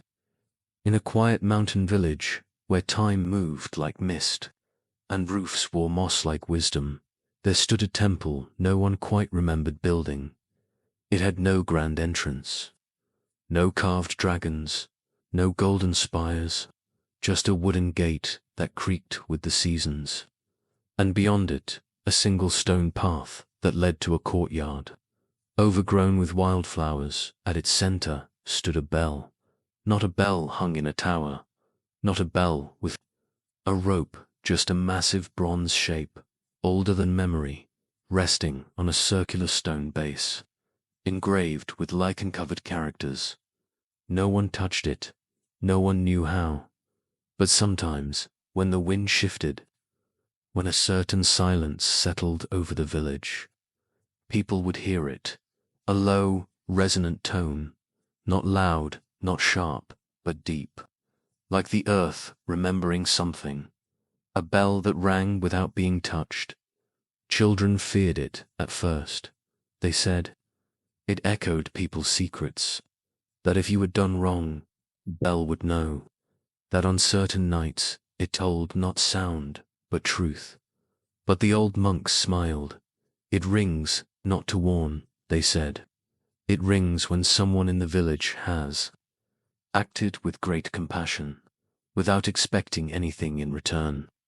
The bell, they believed, was attuned to intention without attachment, kindness given and forgotten, forgiveness offered without drama, a meal cooked quietly for a neighbor, a debt forgiven with no ledger, a prayer whispered for someone you would never see again each time such a moment occurred. The bell sang, and though no hand ever touched it, its sound touched everyone. One day, a man named Ichiro came to the village. He was a wanderer, face weathered, boots cracked, eyes like dried tea leaves. He spoke little, worked where he could, slept beneath trees, drifted like smoke. No one asked his story. They didn't need to. Everyone could see he carried something not in his hands, but in his silence. He helped rebuild a fence for an old farmer whose son had left for the city. When offered coin, he refused. He accepted only tea. He repaired a torn sandal for a child too shy to ask. He swept leaves outside the temple gate every morning, not because he was told, but because he arrived before anyone else and simply began. One evening, as he sat alone by the small shrine beside the bell, a sound bloomed through the village. It came slowly, a low vibration. The bell rang, no one had touched it. Ichiro closed his eyes, and a single tear fell down his cheek, not from sadness, but from memory. There is a story passed between monks, told only in candlelight, about the man who once tried to silence the bell. They say it was centuries ago. He was a wealthy merchant who feared what the bell revealed. For every time it rang, his own heart winced. He knew he had cheated, lied, chosen gain over goodness more times than he could count. One night, he entered the temple with cloth wrapped around his boots, carrying a hammer in one hand. He struck the bell. It made no sound. He struck again, and again, silence. He cursed it, left. But the next morning, when he stepped out into the market, the wind itself echoed the bell's tone. No one else heard it, only him, wherever he went. The same sound, in the clink of cups, in the knock of a cartwheel, in the pause between conversations. It was not punishment, it was memory. The bell had not stopped ringing, it had simply begun ringing inside him. Zen teaches that karma is not a balance sheet, not reward and punishment meted out by the sky. It is echo, it is resonance. When we act from presence, from stillness, from a heart unclouded by grasping, the ripples we send move quietly, but deeply. The Buddha once said, a single act of generosity done with pure mind outweighs 100 done for merit. The bell, in this way, is a mirror, not to what we do, but to the spirit with which we do it. You can shout goodness and go unheard, or you can sweep a stranger's doorstep and cause the bell of the world to hum. Ichiro never stayed long. One morning, he was gone. No one saw him leave. No one found his bed disturbed. Only a bowl of rice, half-eaten, left beside the bell. But something had changed. The villagers began to listen more closely to one another.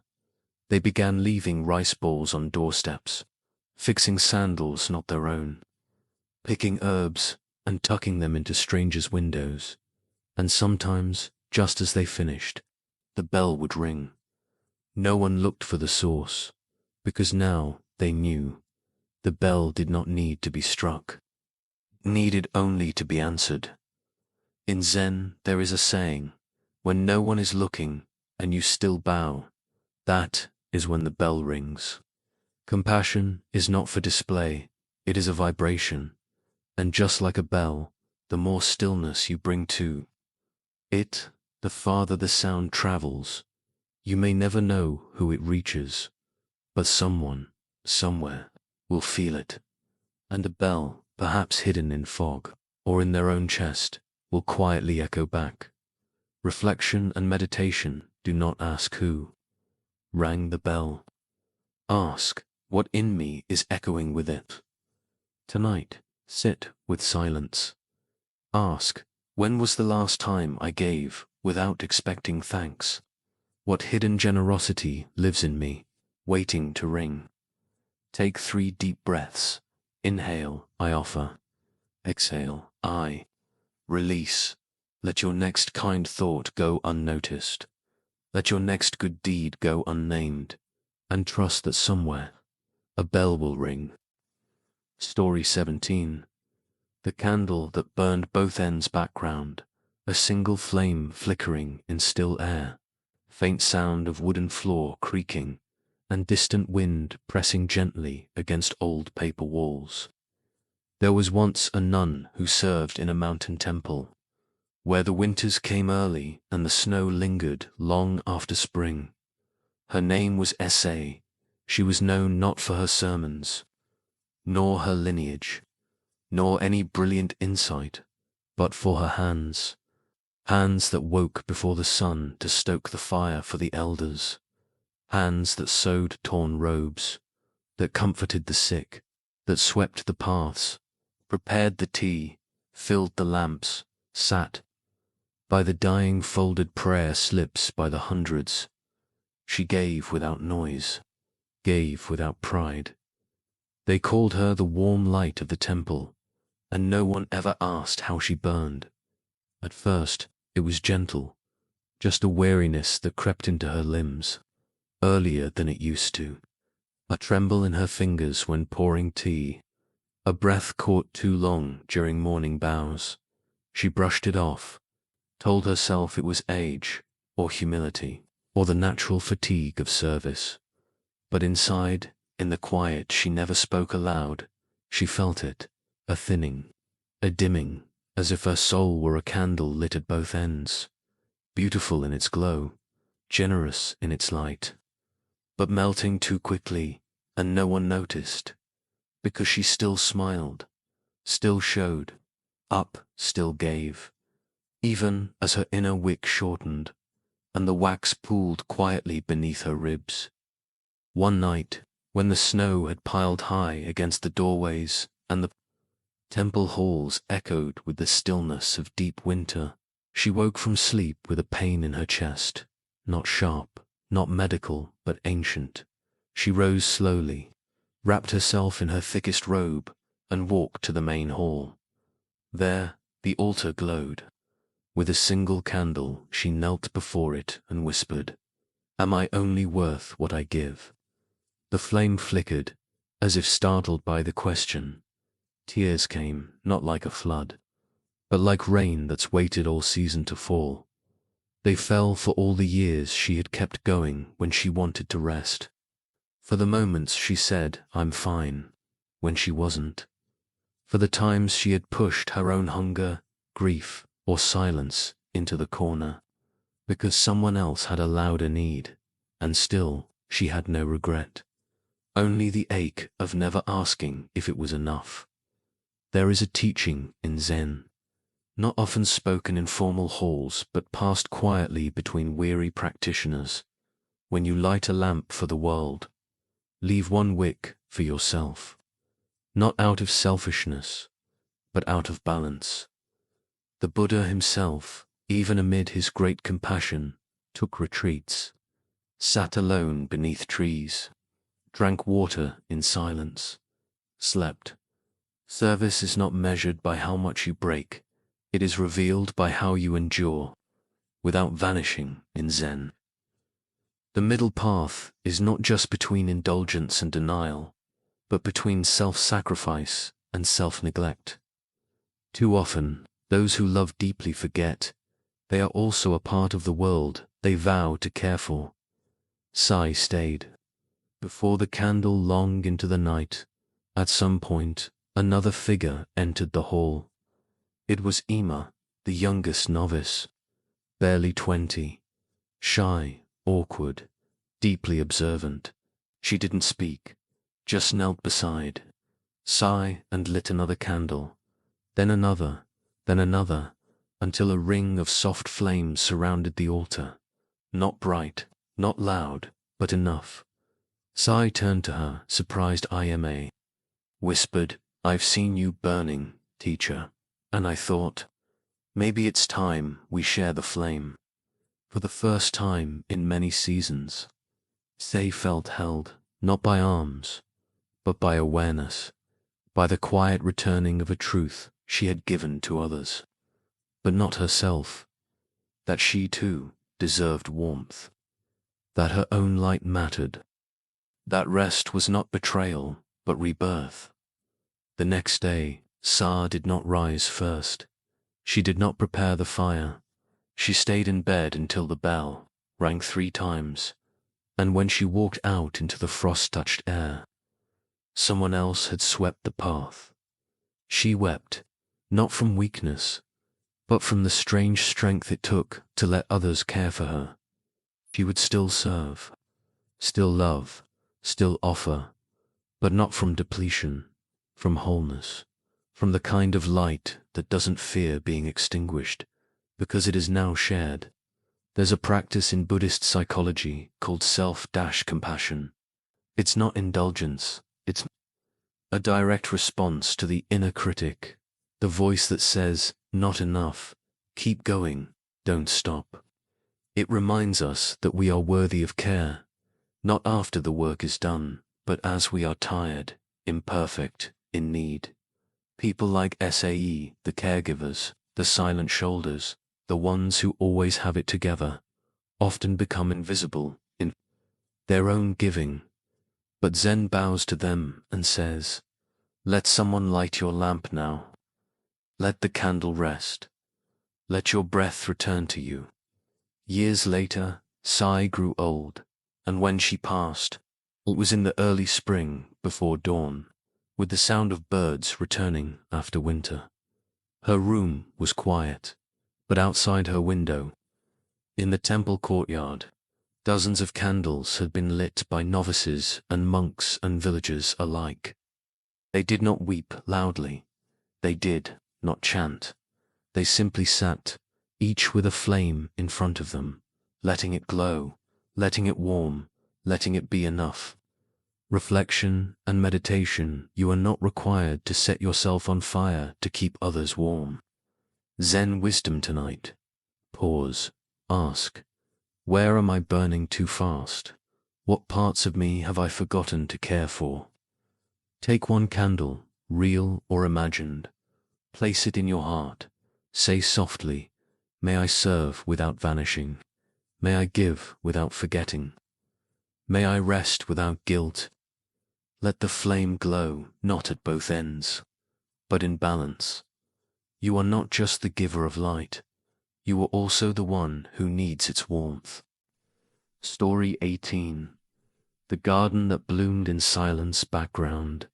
Early morning birdsong, soft breeze through tall grass, and the distant rustle of bamboo leaves brushing against old wooden fences, tucked behind a forgotten monastery on the outskirts.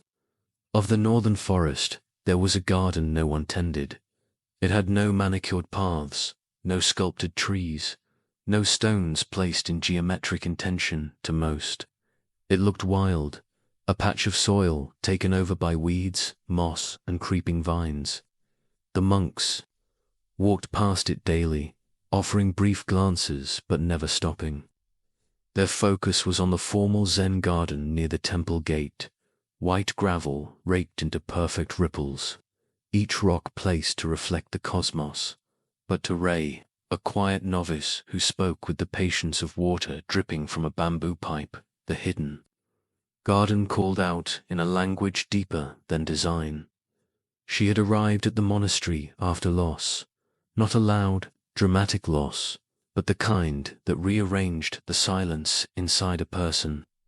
Her sister had passed away suddenly one winter, a soft collapse that left no room for goodbye.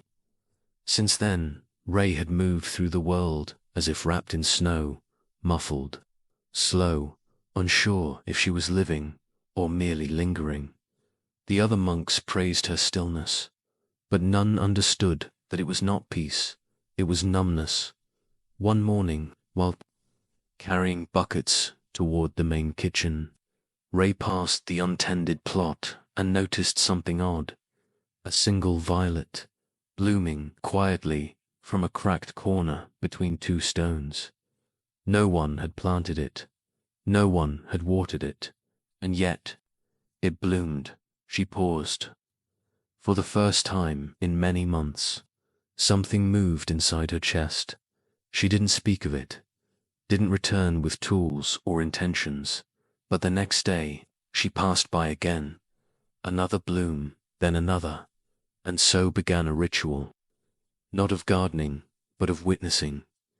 Each morning she walked past the hidden patch, sat for a few breaths, listened, watched. She never pruned, never trimmed, only noticed, only received. There is a saying in Zen, do not disturb the still water, it is already holding the sky. In a world obsessed with effort, we forget the miracle of emergence, of things growing without command, of beauty arising not from force, but from space. The Buddha once told his disciples that a lotus does not bloom by effort, but by nature, by the presence of sun, water, mud, and time. To sit in the garden each day was not to change it. It was to allow the garden to change her as weeks passed. Ray found herself waking earlier, not from obligation, but anticipation, not to find something new, but to feel herself returning. Each weed, once dismissed as unwanted, now seemed purposeful, filling cracks, softening stones. Each cluster of Grass bowed with the wind like monks in prayer. One morning she found a mushroom, perfect and round, growing from the base of a decaying log. She smiled without trying. She realized then her grief had not disappeared. It had simply grown roots. It had gone down into the soil of her being, deep and dark, feeding something unseen. And now slowly, silently, it was blooming, not with noise, but with presence. One of the senior monks, curious about her routine, followed her path one morning and stood beside her in the garden. He tilted his head. He murmured. It's still a wild mess. Ray nodded, double quotes, yes, master. It is. He waited for defense. She offered none. After a moment, he chuckled. You've learned something, he said. She turned to him. Not learned, she replied. Uncovered. He looked again, this time softer. In modern psychology, healing is often framed in terms of processing, stages, breakthroughs, but some wounds do not respond to analysis. They respond to quiet, to consistency, to being left alone long enough to feel safe again. The nervous system, like the earth, does not bloom. Under pressure, it needs rhythm, gentle exposure. The absence of demand. Rei had stopped asking when she would feel better. She had stopped trying to let go. She had simply sat, and in that sitting, her body began to exhale, and the garden, untended, unplanned, unseen by most, became her mirror. One afternoon, months later, a visiting painter walked through the monastery and wandered into the forgotten path. He paused, eyes wide, and said aloud to no one in particular, "This is the most beautiful place I've seen all year." Ray, hearing from behind the bamboo fence, did not step forward. She only smiled, not because the garden had changed, but because someone had finally noticed what had been blooming all along. There's a deeper Zen lesson here, one rarely spoken, but often lived. The garden does not bloom to impress. It blooms because it cannot help but become itself. We too are gardens, messy, uneven, shadowed, and when left alone, not abandoned, but held in quiet, we begin to grow again. Not because we force it, but because life, when allowed, moves toward. Life always, that winter, the first frost, came early. I walked to the garden with a blanket wrapped around her. Shoulders, the blooms were gone. The vines dry, everything brown still. She sat and whispered, as if to the roots, I see you, even when no one else does. I see myself here, too. The earth, silent as ever, said nothing, but in the hush between breath and thought, she felt a response. Not in words, in warmth, a warmth that came not from the sun, but from within. Reflection and meditation, not all growth is visible. Some roots grow deeper in silence. Zen proverb tonight, ask, what part of me is blooming quietly beneath the surface? Where have I mistaken stillness for stagnation? Close your eyes, visualize a garden, wild, imperfect, full of life. Place yourself there. Breathe with it. Inhale, I allow. Exhale, I unfold. Say softly, I do not rush myself. I trust the rhythm of silent growth. Let the unseen roots anchor you. Let the garden grow, even if no one is watching. Story 19. The man who waited for the wind. Background, faint rustling of tall reeds, distant sound of wind bells, barely stirring, and a soft ticking of time through falling leaves. He built the chimes himself, delicate, handcrafted from bamboo, copper, and string. each one tuned to a different note, a different breeze. There were 37 in total, hung from the beams of the porch, the edge of the roof, the branches of a tree that leaned just enough toward the valley. Haruto had spent months arranging them. He measured angles, marked sunlight, listened to weather patterns. He had read that certain wind currents only passed through this region for brief moments in the spring, and that if one listened carefully, they could hear melodies that didn't exist anywhere else on Earth. And so, he waited. He sat each morning with a notebook in hand, pen hovering, eyes open. He believed that when the right wind came, not just any wind, but the wind the chimes would sing in a harmony so perfect that he would finally understand something that had long evaded him. He did not know what, exactly, only that it would be beautiful, and that it would change him. Years passed, the seasons rolled like river stones, smooth, repeating. Sometimes the wind came, sometimes it didn't. Sometimes the chimes whispered, sometimes they clattered. But the melody he longed for, the one he believed would awaken his soul, reveal his path, fulfill his purpose, never arrived. Still he waited. He stopped visiting friends, stopped playing music, stopped writing stories. Everything became about the moment he imagined, the one he believed would make everything else worthwhile. Until one morning, a monk from the nearby mountain monastery stopped by, passing through on pilgrimage. She noticed the chimes, the way they danced like threads of silence, waiting to be woven. She stood beneath them for a long time. Haruto watched from the porch, half expecting her to say what he had always feared. They don't sound like much. Instead, she bowed toward the tree and said quietly, "How beautiful, how subtle." Haruto stepped forward. "They're not finished," he said. "I'm waiting for the right wind. It hasn't come yet." The monk looked at him for a long time, then smiled, not with mockery, but with something else, something like compassion mixed with recognition. And she said, "Ah, you are the one who waits for the wind to give you permission to dance." He opened his mouth to reply, but said nothing, because something in her words had rung more clearly than any chime ever had. There is a Zen saying, waiting for the perfect moment is like waiting for a flower to ask permission to bloom. The mind loves the future. It loves to project fulfillment into a time just beyond reach. I'll feel whole when I find the right partner. I'll begin to live when I leave this town. I'll be happy when this weight lifts. But, Zen whispers, what if the moment you're waiting for is already here, unheard beneath your thoughts? Haruto had not been listening to the chimes.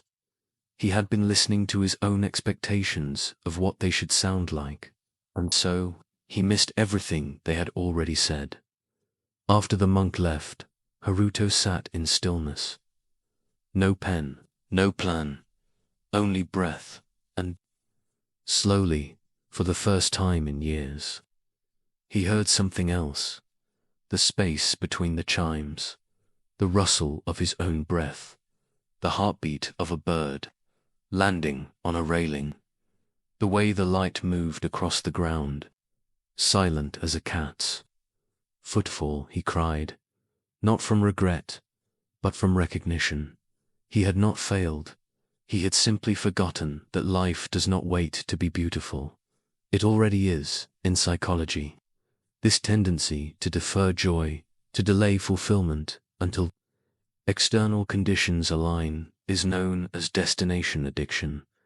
It's the belief that happiness lies just one achievement, one circumstance, one moment away. But studies show, even after major goals are met, most people's happiness levels return to baseline unless they've cultivated presence, the ability to feel alive here, not there, Mindfulness is not about silencing the wind.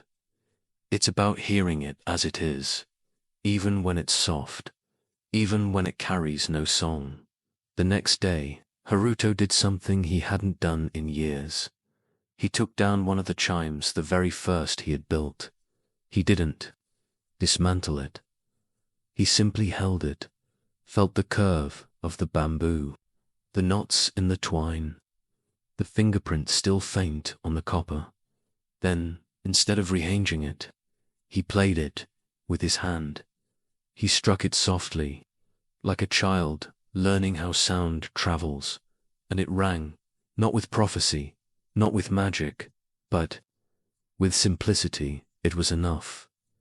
He laughed, and the laugh rang louder than the chime. Soon after, he invited others to hear the chimes, not to witness a miracle, just to sit to be. Children came. They ran between them, touched them, laughed at the squeaky ones. Old friends returned. They brought tea, sat quietly. Some cried, some slept. Haruto did not try to explain anymore. He simply said, "Listen, you might hear something unexpected, or nothing at all. Both are music." One evening, a soft wind did pass through the valley. It caught the chimes in just the right way, and for a moment, brief, barely long enough to notice, they sang together in a harmony unlike anything Haruto had ever heard. It was exactly as he had imagined. But by then, he no longer needed it.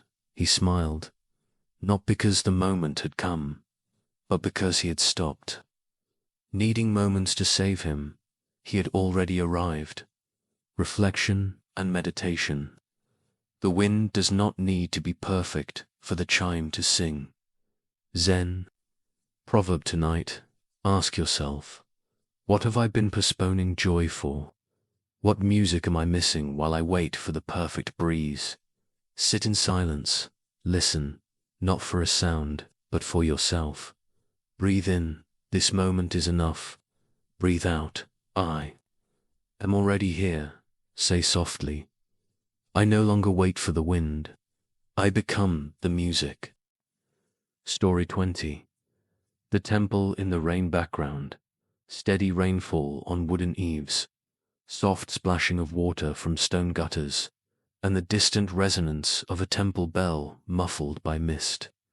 The first time Akari saw the temple, it was already falling.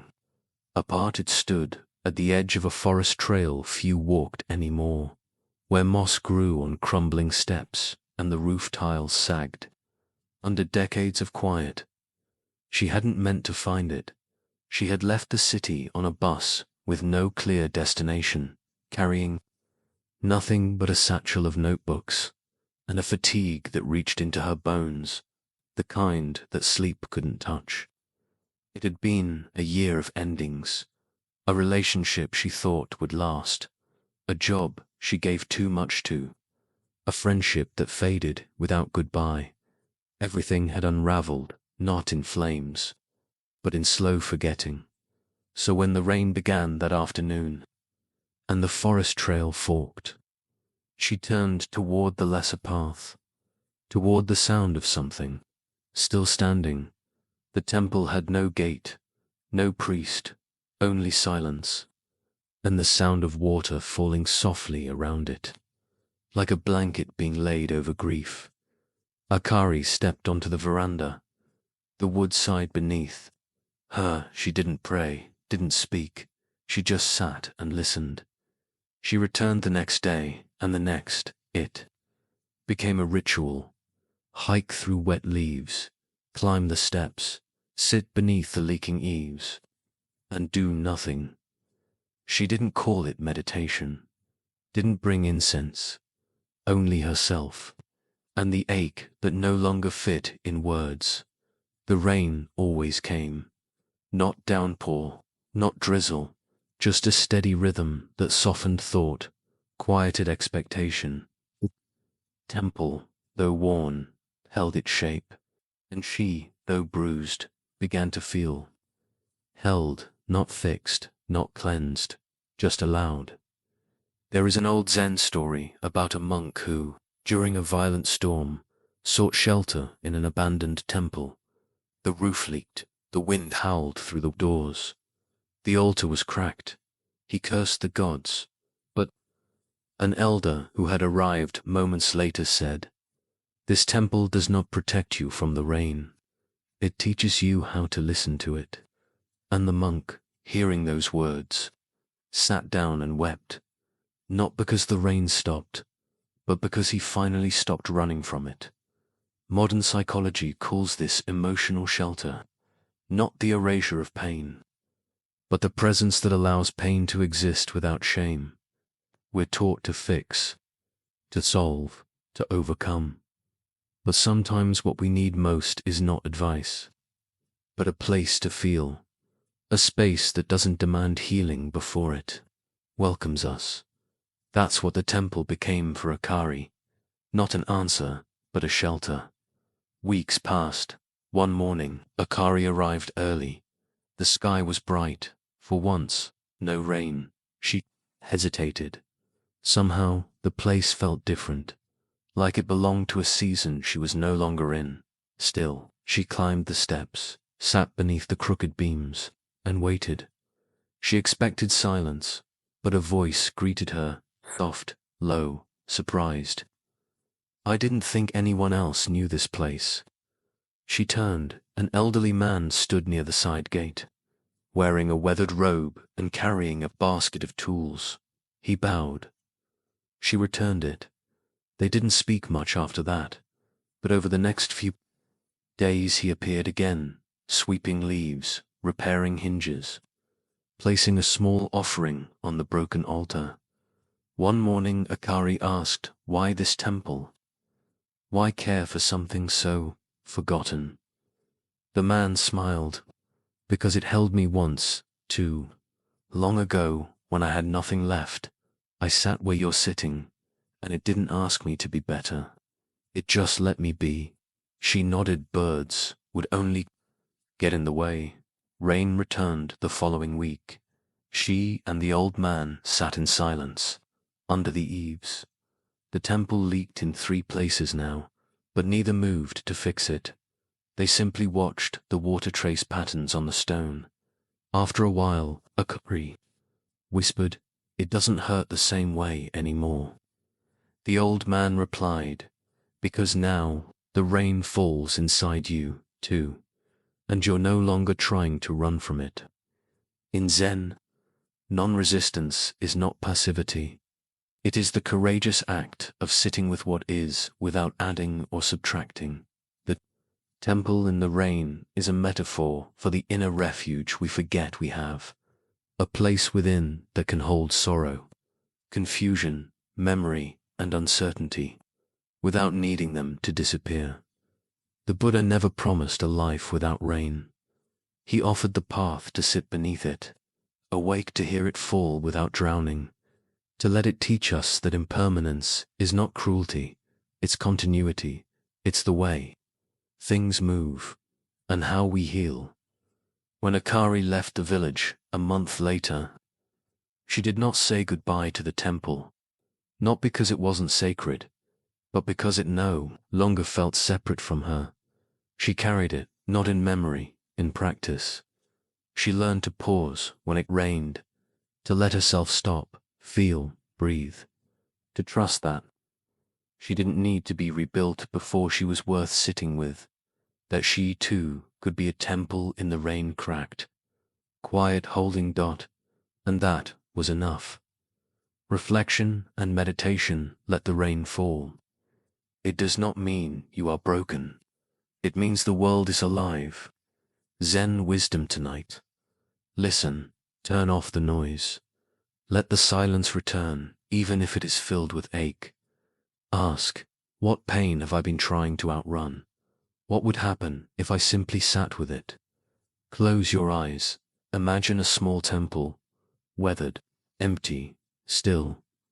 Enter it, sit within, say softly, "I do not need to be fixed. I only need to be felt.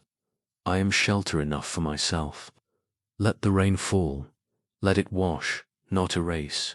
Let it soften what is still hard within you.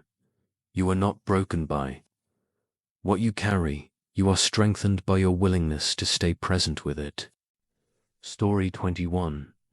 The thread that could not be cut. Background. Soft wind moving through a loom of wooden strings, distant sound of scissors snipping cloth, and an old temple bell vibrating faintly beneath everything. The old woman lived at the edge of the village, in a thatched hut covered in ivy. No one remembered her name. Children called her the weaver, though no one ever saw her sell what she made. She did not come to market, did not speak much, only sat on her porch, weaving day after day, season after season, not with bright colors, not with patterns, but with endless lengths of pale, muted thread, soft as breath, fine as regret. When someone asked her once what she was making, she replied, connections. When asked for whom, she simply smiled. At the center of her hut, there hung a single tapestry. No one was allowed to touch it. She wove it and unwove it, over and over again. Thread by thread, it never grew, never shrank, always changing, always returning to some secret shape. A young monk named Toma, restless in spirit and unsure of his path, came to her one autumn. He had heard stories of her, of how she could untangle the knots of fate, dissolve unspoken sorrows, and mend what memory had broken. He bowed and asked, "Can you help me cut the thread that ties me to someone I can no longer be with?" Old woman studied him. "What is it made of?" He blinked. "The thread," she said. "This thing that binds you. What is it made of? Love, regret, anger, hope." He hesitated. "All of it, I think." She nodded. "Then cutting it will only leave all those pieces loose in you. Better to see it first." She invited him in, offered him tea, and began to weave. The next day, she gave him a task. Sit beside the river and watch what clings to the rocks. He did. Leaves, twigs, pieces of cloth. They stuck, struggled, swirled, but when he looked closer, he realized the river wasn't holding them. They were holding on to the river. He returned. "I think I understand," he said. "The thread only binds me because I won't let go." She smiled, a good insight, but not yet wisdom. He frowned. "What's the difference?" "Wisdom," she said, "comes not from knowing what the thread is, but from learning how to live with it." For days, Toma watched her work. She never rushed. Sometimes she stared at the same knot for hours, never pulled too hard, only waited until the thread loosened on its own. One evening, she handed him a spool of thread silver grey, impossibly thin, dry weaving. He clumsily worked the loom, growing frustrated. The thread tangled, snapped, refused to flow. "I can't do it," he said. She sat beside him and whispered, "Because you still believe it's your thread, that you must control it. But the thread, it remembers. It moves when it is ready." She guided his hands, taught him to feel the tension without fighting it, to follow its curve, to let it lead. He breathed, and slowly the thread began to move. One night, as rain fell softly on the roof, he confessed, "I still feel her, even though she's gone, even though we parted long ago. Some days I wake up and her name is the first thing in my breath." The old woman nodded. She left, but the thread remained. "I want to be free," he said. "Then stop trying to cut it." He looked up. "But isn't that what we do in Zen? Detach, let go." She chuckled. Letting go does not mean erasing. It means allowing what is no longer present to be present without pulling at you. She reached for the tapestry, one she'd woven and unwoven 1,000 times. Some threads are sacred, she said, even when they fray, even when they hurt. They are reminders of who we became, because of who we met. There is a teaching in Mahayana Buddhism: no coming, no going, no birth, no death, no separation. This is not metaphor. It is the reality of interbeing. When we touch someone's life, with love, with harm, with care, with silence, an imprint is made. Not as a possession, but as karma, the intertwining of causes and conditions. Trying to cut what lives in you only makes the thread tighten. But when we bow to it with breath, with compassion, with space, it softens, and sometimes soft threads slip away on their own. Not snapped, but released. On his final day, Toma sat before the tapestry. He asked, "What is this pattern you keep weaving?" She answered, "It's not a pattern, it's a relationship. Me, the threads, the weather, the moment. It's never finished. And it doesn't need to be." She gave him a small pouch inside, a single length of golden thread, knotted once in the middle. "What do I do with this?" She smiled.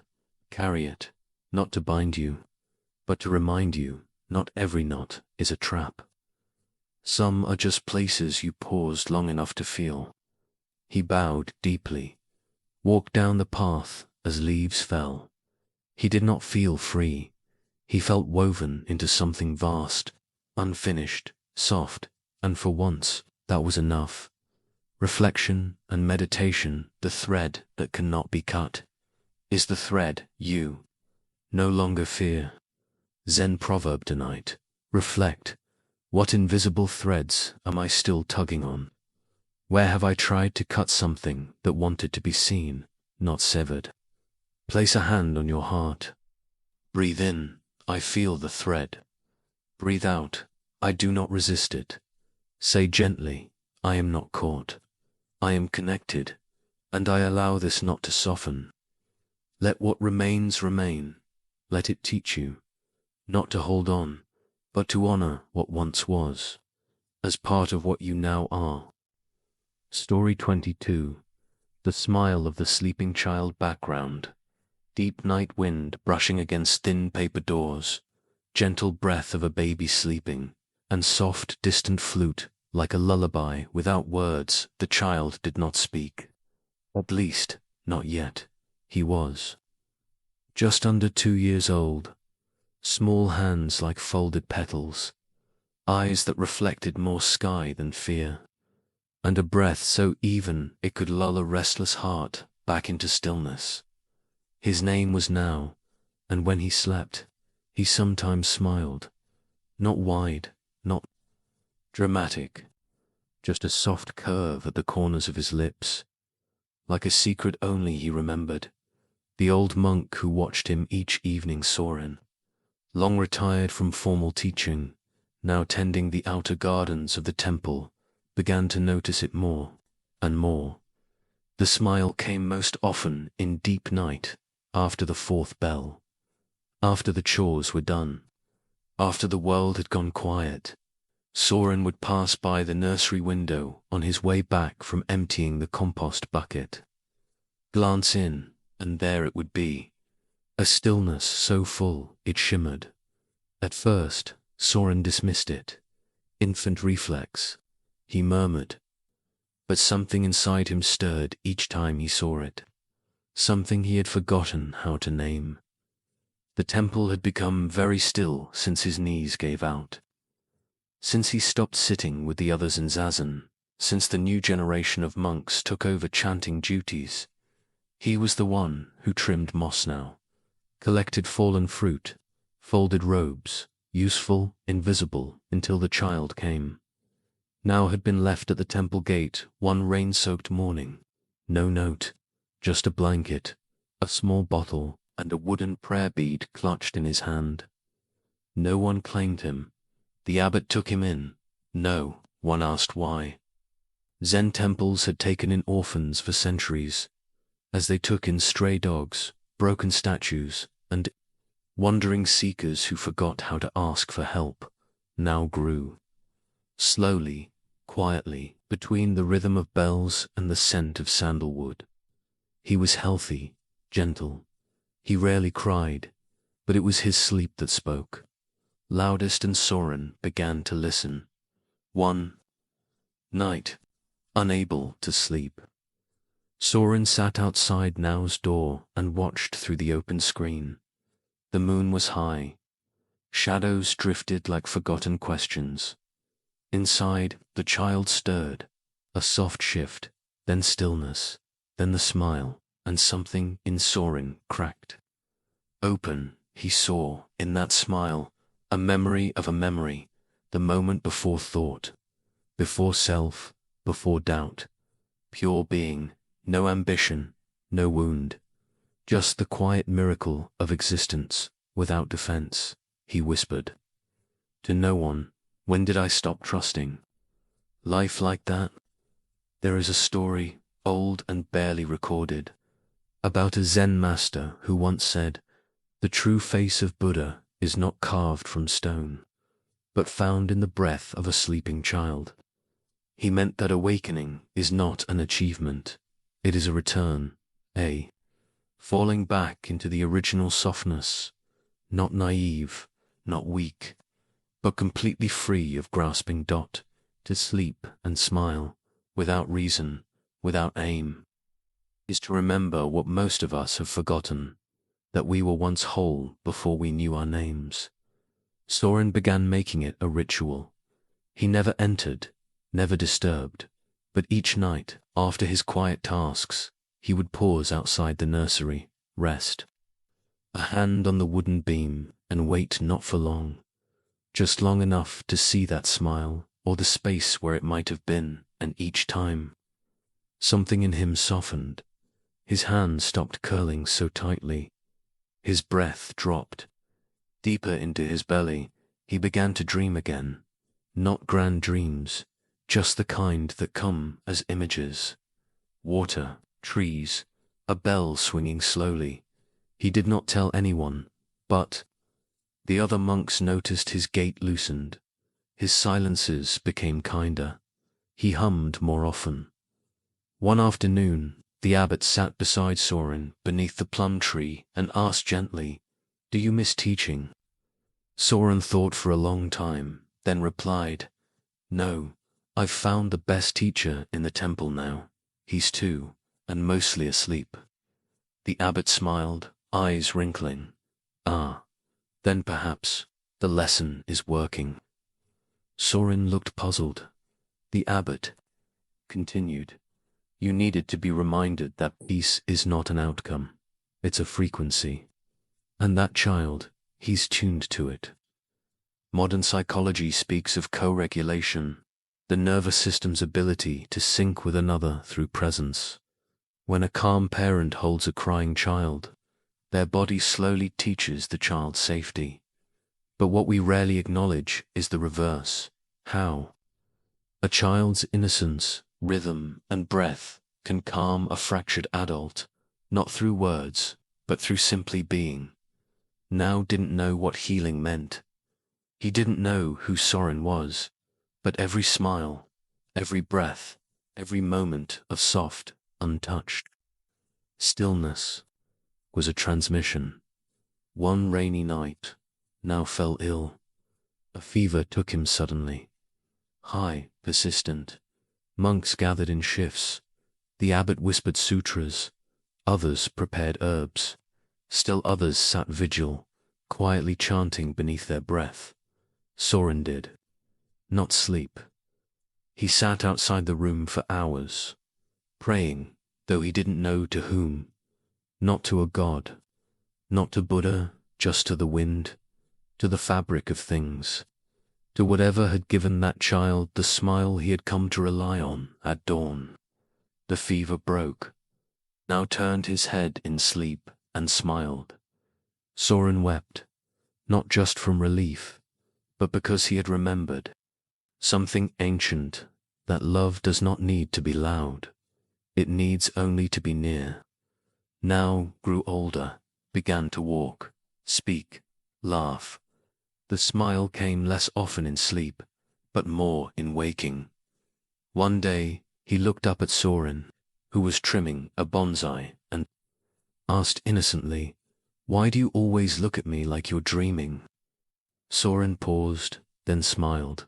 "Because I am." Now tilted his head. "Of what?" Soren placed a hand over his heart. "Of who I used to be, and who I'm becoming again, because of you," now giggled. Then returned to his sticks and stones. Soren looked up at the sky and thanked it, not for answers, but for that single, inexplicable, healing truth, that a child's smile, asleep, unaware, can wake something in even the oldest heart. Reflection and meditation smile at the sky as a child does in sleep, not because it gives, but because you exist beneath it. Zen saying tonight: pause before sleep. Place one hand over your belly, another over your chest. Feel your breath, not to control it, but to trust it. Ask gently, what part of me still remembers innocence? Where have I hardened in the name of strength? Say softly, I return to softness. I allow joy without reason. I rest in the smile I once had, and still carry. Let the night hold you like a child. Let the silence smile through you. Story 23. The tree that let its leaves fall back round. Slow wind brushing through autumn trees. Sound of leaves drifting onto soft earth. A distant wooden bell echoing softly like fading footsteps. There was once a tree at the edge of the old Zen temple, tall, wide-limbed, older than any monk who had ever bowed beneath it. They called it Shizuku, though no one knew who named it first. In spring, it bloomed with quiet grace, not the flamboyant pink of cherry trees, but a pale yellow-green that shimmered in morning fog. In summer, its leaves thickened, casting the only full shade over the gravel path that led to the meditation hall. Birds nested in its limbs, and children, when no one was watching, climbed it for the breeze. But in autumn, it hesitated, while the other trees blazed in fire red, dropped their crowns, and stood bare like monks in robes. Shizuku held on, its leaves browned, but did not fall. They clung, stubborn, unsure, trembling. One elder monk once said, "This tree has the soul of a human." Everyone laughed softly, but no one disagreed, because it was clear Shizuku feared the fall. Mina, a young lay practitioner from the city, came to the temple during the last days of October. She had taken leave from her work, her apartment, and the life she had built so carefully, one that lately had begun to crack beneath the surface. No tragedy had struck, just a slow unraveling, an unexplainable sadness in the morning, a tightness in her chest when she smiled at colleagues. An old relationship resurfaced, then vanished again, and a kind of wordless fatigue, as though she had been holding her breath for years. She came to the temple not to find answers. She came because her hands were tired from gripping things. She no longer understood. She noticed. The tree on her second day, how the wind shook the other branches, clean but not Shizuku's, how it bent slightly when the breeze passed, but refused to let go. She stood beneath it for a long time, then whispered, "I know, there is a teaching in Zen. Only by falling can we remember what it means to rest. But letting go is not romantic. It is not a soft sigh and a breeze. It is an ache in the chest. It is the scream you don't make when something old leaves you silently. Slowly, Mina had built her identity like branches carefully placed, meant to hold career, image, relationship roles, expectations, and now autumn had come, and she, like the tree, was trying to stay green, stay necessary, stay intact, even as life asked her to shed each day. She sat under Shizuku. She watched. Sometimes a leaf would dangle, half-detached for hours, trembling, gold-rimmed. Then, without ceremony, it would drop. No sound, no applause, just gravity.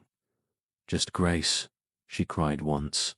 Not loudly, when 3 leaves fell at once.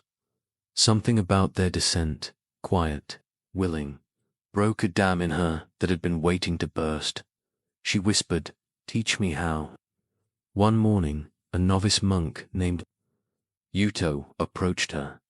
He was young, barely 20, eyes like water, voice like the wind after rain. He bowed. "You've been sitting with the tree." She nodded.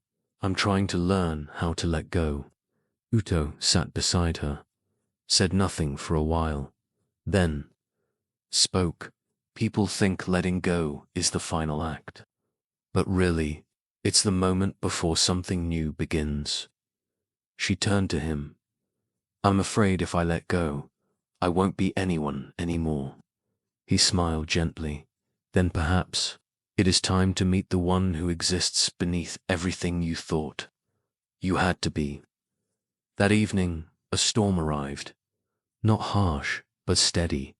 A cleansing rain. The temple roof clicked with droplets. The garden paths shimmered. Mina lay awake in her room, listening to the rhythm dot. And at some point, maybe midnight, she heard it a rustle. A cascade. Soft sound like breath exhaling from the trees. In the morning, Shizuku stood bare, not wounded, not dead, simply released beneath it, a golden blanket of leaves. Mina stepped out.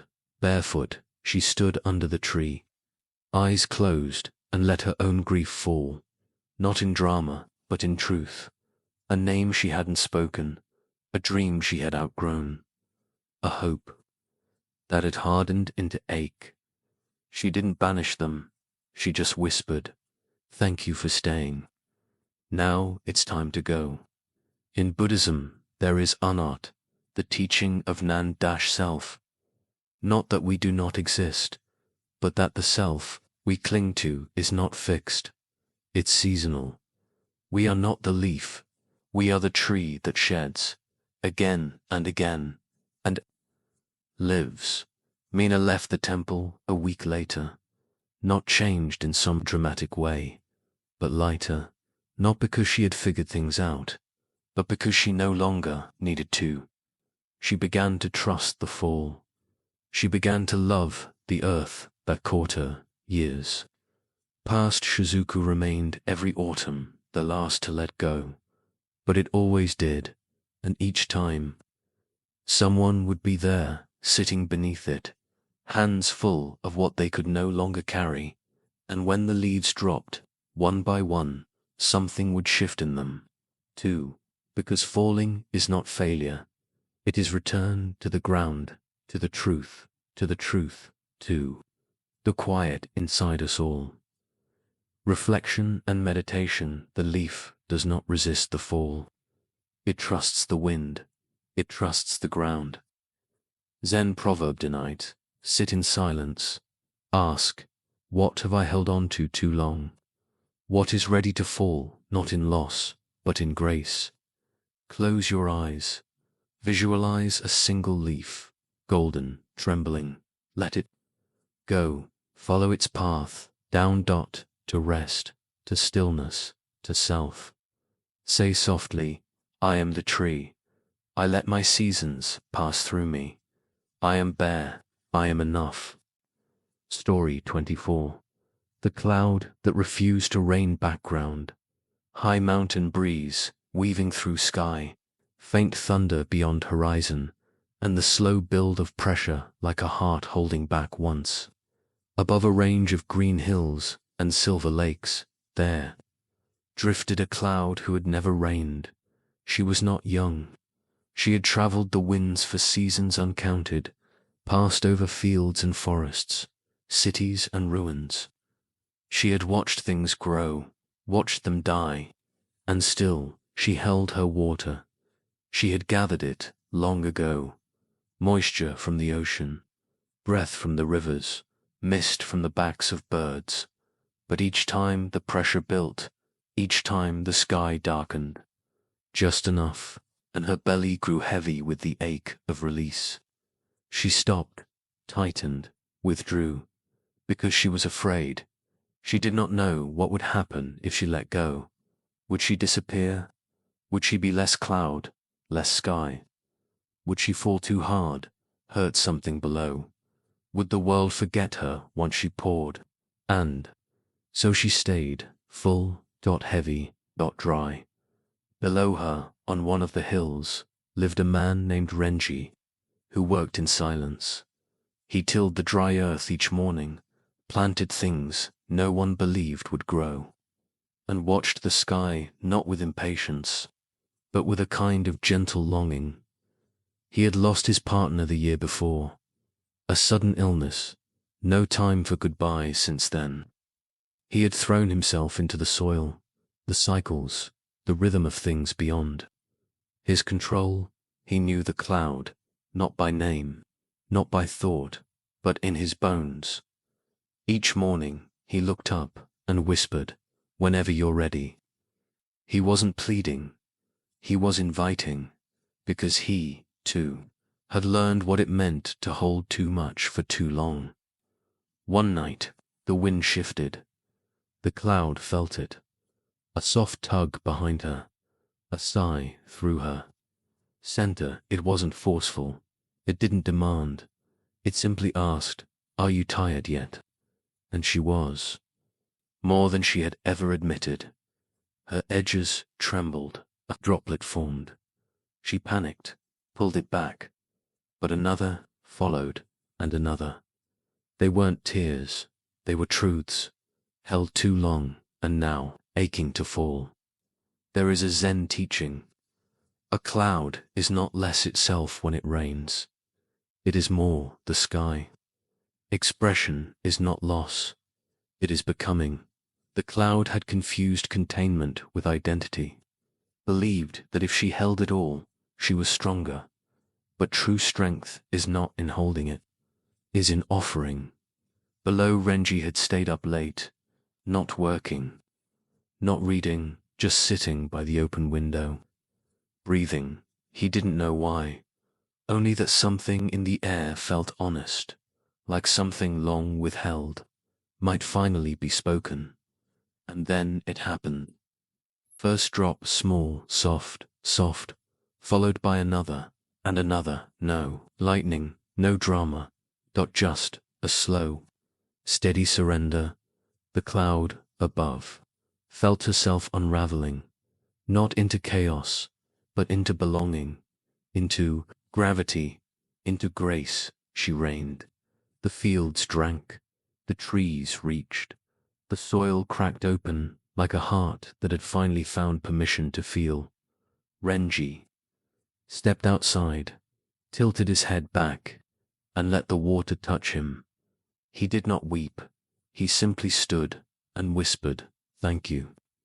The cloud heard not in language, but in vibration, and something deep in her center, something older than sky, softened.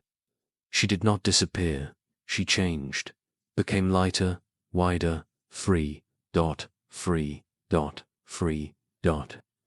Modern psychology calls this somatic release, when grief, fear, and unexpressed emotion live too long in the body. They begin to shape it in tension, illness, fatigue. Many people, like the cloud, are praised for holding everything together, for not crying, for staying composed. But what they carry becomes heavy, invisible to others, visible only in quiet. Collapse, Zen does not ask us to break. It invites us to empty, not violently, but rhythmically, as clouds do, as hearts must. The next morning, the hills steamed with dew, the air smelled new, and the cloud, now thin, translucent, drifted low across the temple roof, casting a soft shadow that felt more like a blessing than a storm. A child pointed upward and said, "Look, Mama, that cloud looks like it's smiling." Maybe it was, because now she knew letting go did not end her. It returned her to movement, to meaning, to herself. Later that week, the rains nourished the seeds Renji thought were lost. Little green shoots appeared along the edge of the field. He knelt beside them, touched the earth, and felt something else rising in him. Not joy, not grief, just breath, space. He stood slowly and looked up, and though the sky was clear now, he bowed to the cloud, who had once held everything, and finally learned to reign. Reflection and meditation, you are not meant to carry it forever. You are allowed to pour. Zen wisdom tonight. Ask yourself, what have I been holding back? Not because it isn't true, but because I am afraid of who I'll be without it. Close your eyes. Place one hand over your belly, the other over your throat. Breathe in, I. Feel what is full. Breathe out. I give it permission to fall. Say gently, I am the cloud. I reign not to lose myself, but to become myself again. Let the water move. Let it be quiet. Let it be enough. Story 25. When the bell no longer rings background, low mountain air moving through pine needles, faint memory of a bell that once echoed, now replaced by a deeper stillness. There was once a bell that rang every evening at sunset. Its sound was known across valleys, villages, and hearts. Deep, full, resonant, it marked the end of labor, the beginning of rest, the shift between what had happened and what might still come. But one day, it stopped. No crack, no break, just silence. The monks tried striking it again. Nothing. The craftsman who had once cast it had long passed. The bell itself remained untouched, sitting like a great sleeping eye at the heart of the monastery courtyard. The silence unnerved many. Something feels missing. One said, I can't feel the day ending anymore, said another. But the oldest monk, Master Kenji, whose eyebrows were snow, and whose steps had become like clouds, only smiled. He sat by the bell each evening, at the usual hour, facing west. He closed his eyes and listened to what was not there. One day, a young woman named Aya came to the temple. She was not a novice, not a seeker, formally. Just someone tired of noise, not loud noise, but the kind that nested in the head. Self-doubt, constant planning, unfinished grief, and questions with no one to answer them. She had grown up hearing the stories of the bell. Her grandmother used to say, even the mountains pause when that bell sings. But now it was silent. Aya felt disappointed at first, and then intrigued. She began sitting near it, at a distance from Master Kenji, unsure what she was hoping to find. Silence at first made her restless, then curious, then still. After a week, she finally asked, Master, why don't you fix the bell? Kenji opened his eyes slowly, as if waking from a pleasant dream.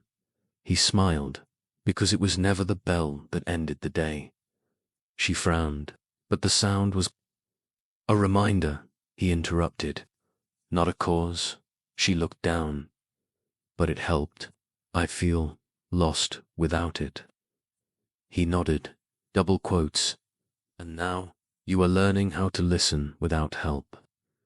There is a teaching in Zen rarely written in books, but always present in the space between words. The bell is only a finger pointing to the silence.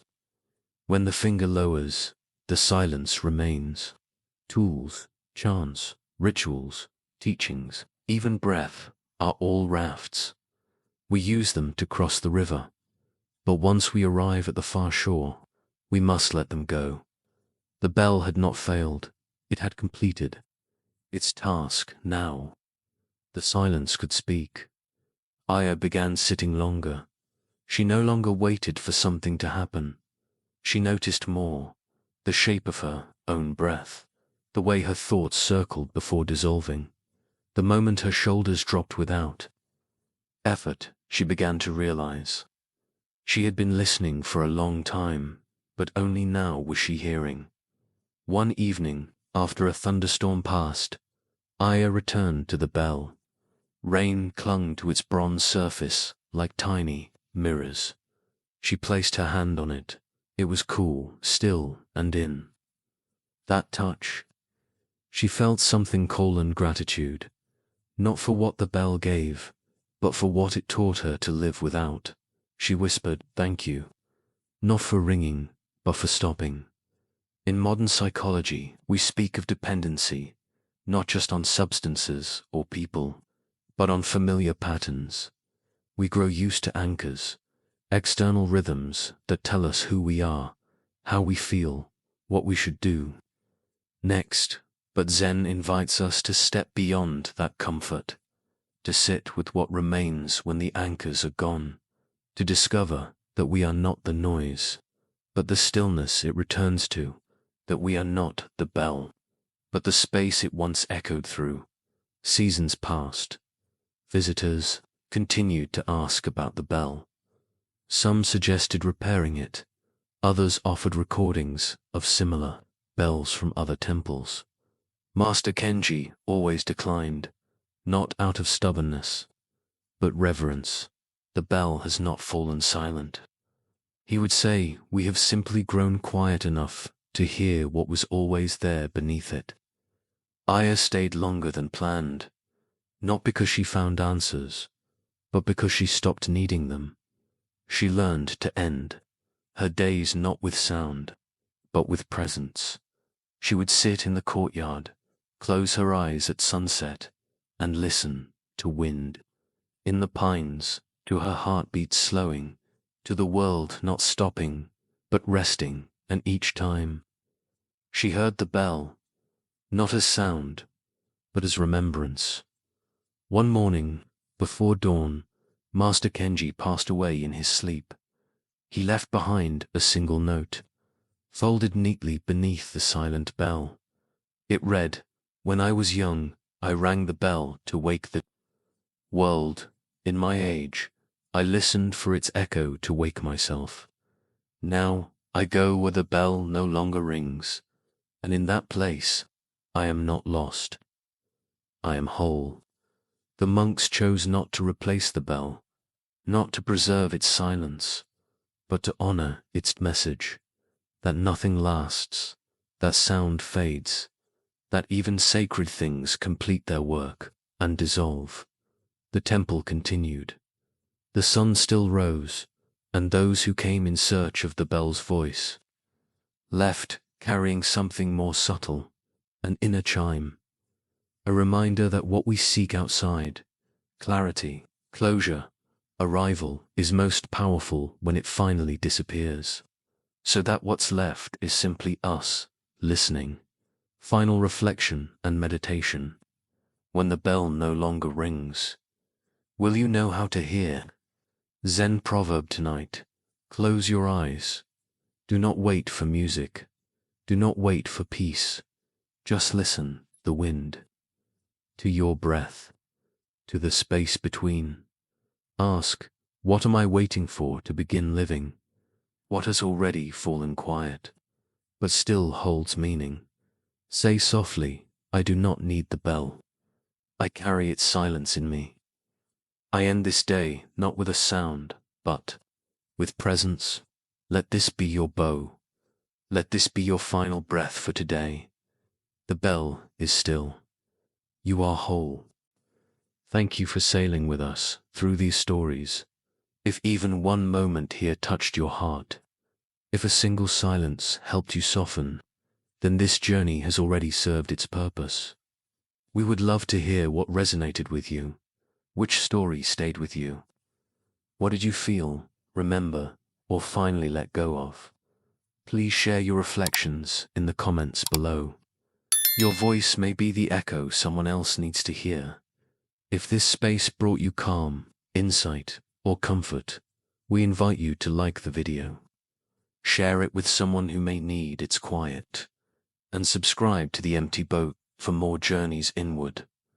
May you walk gently, breathe deeply, and know you are already home.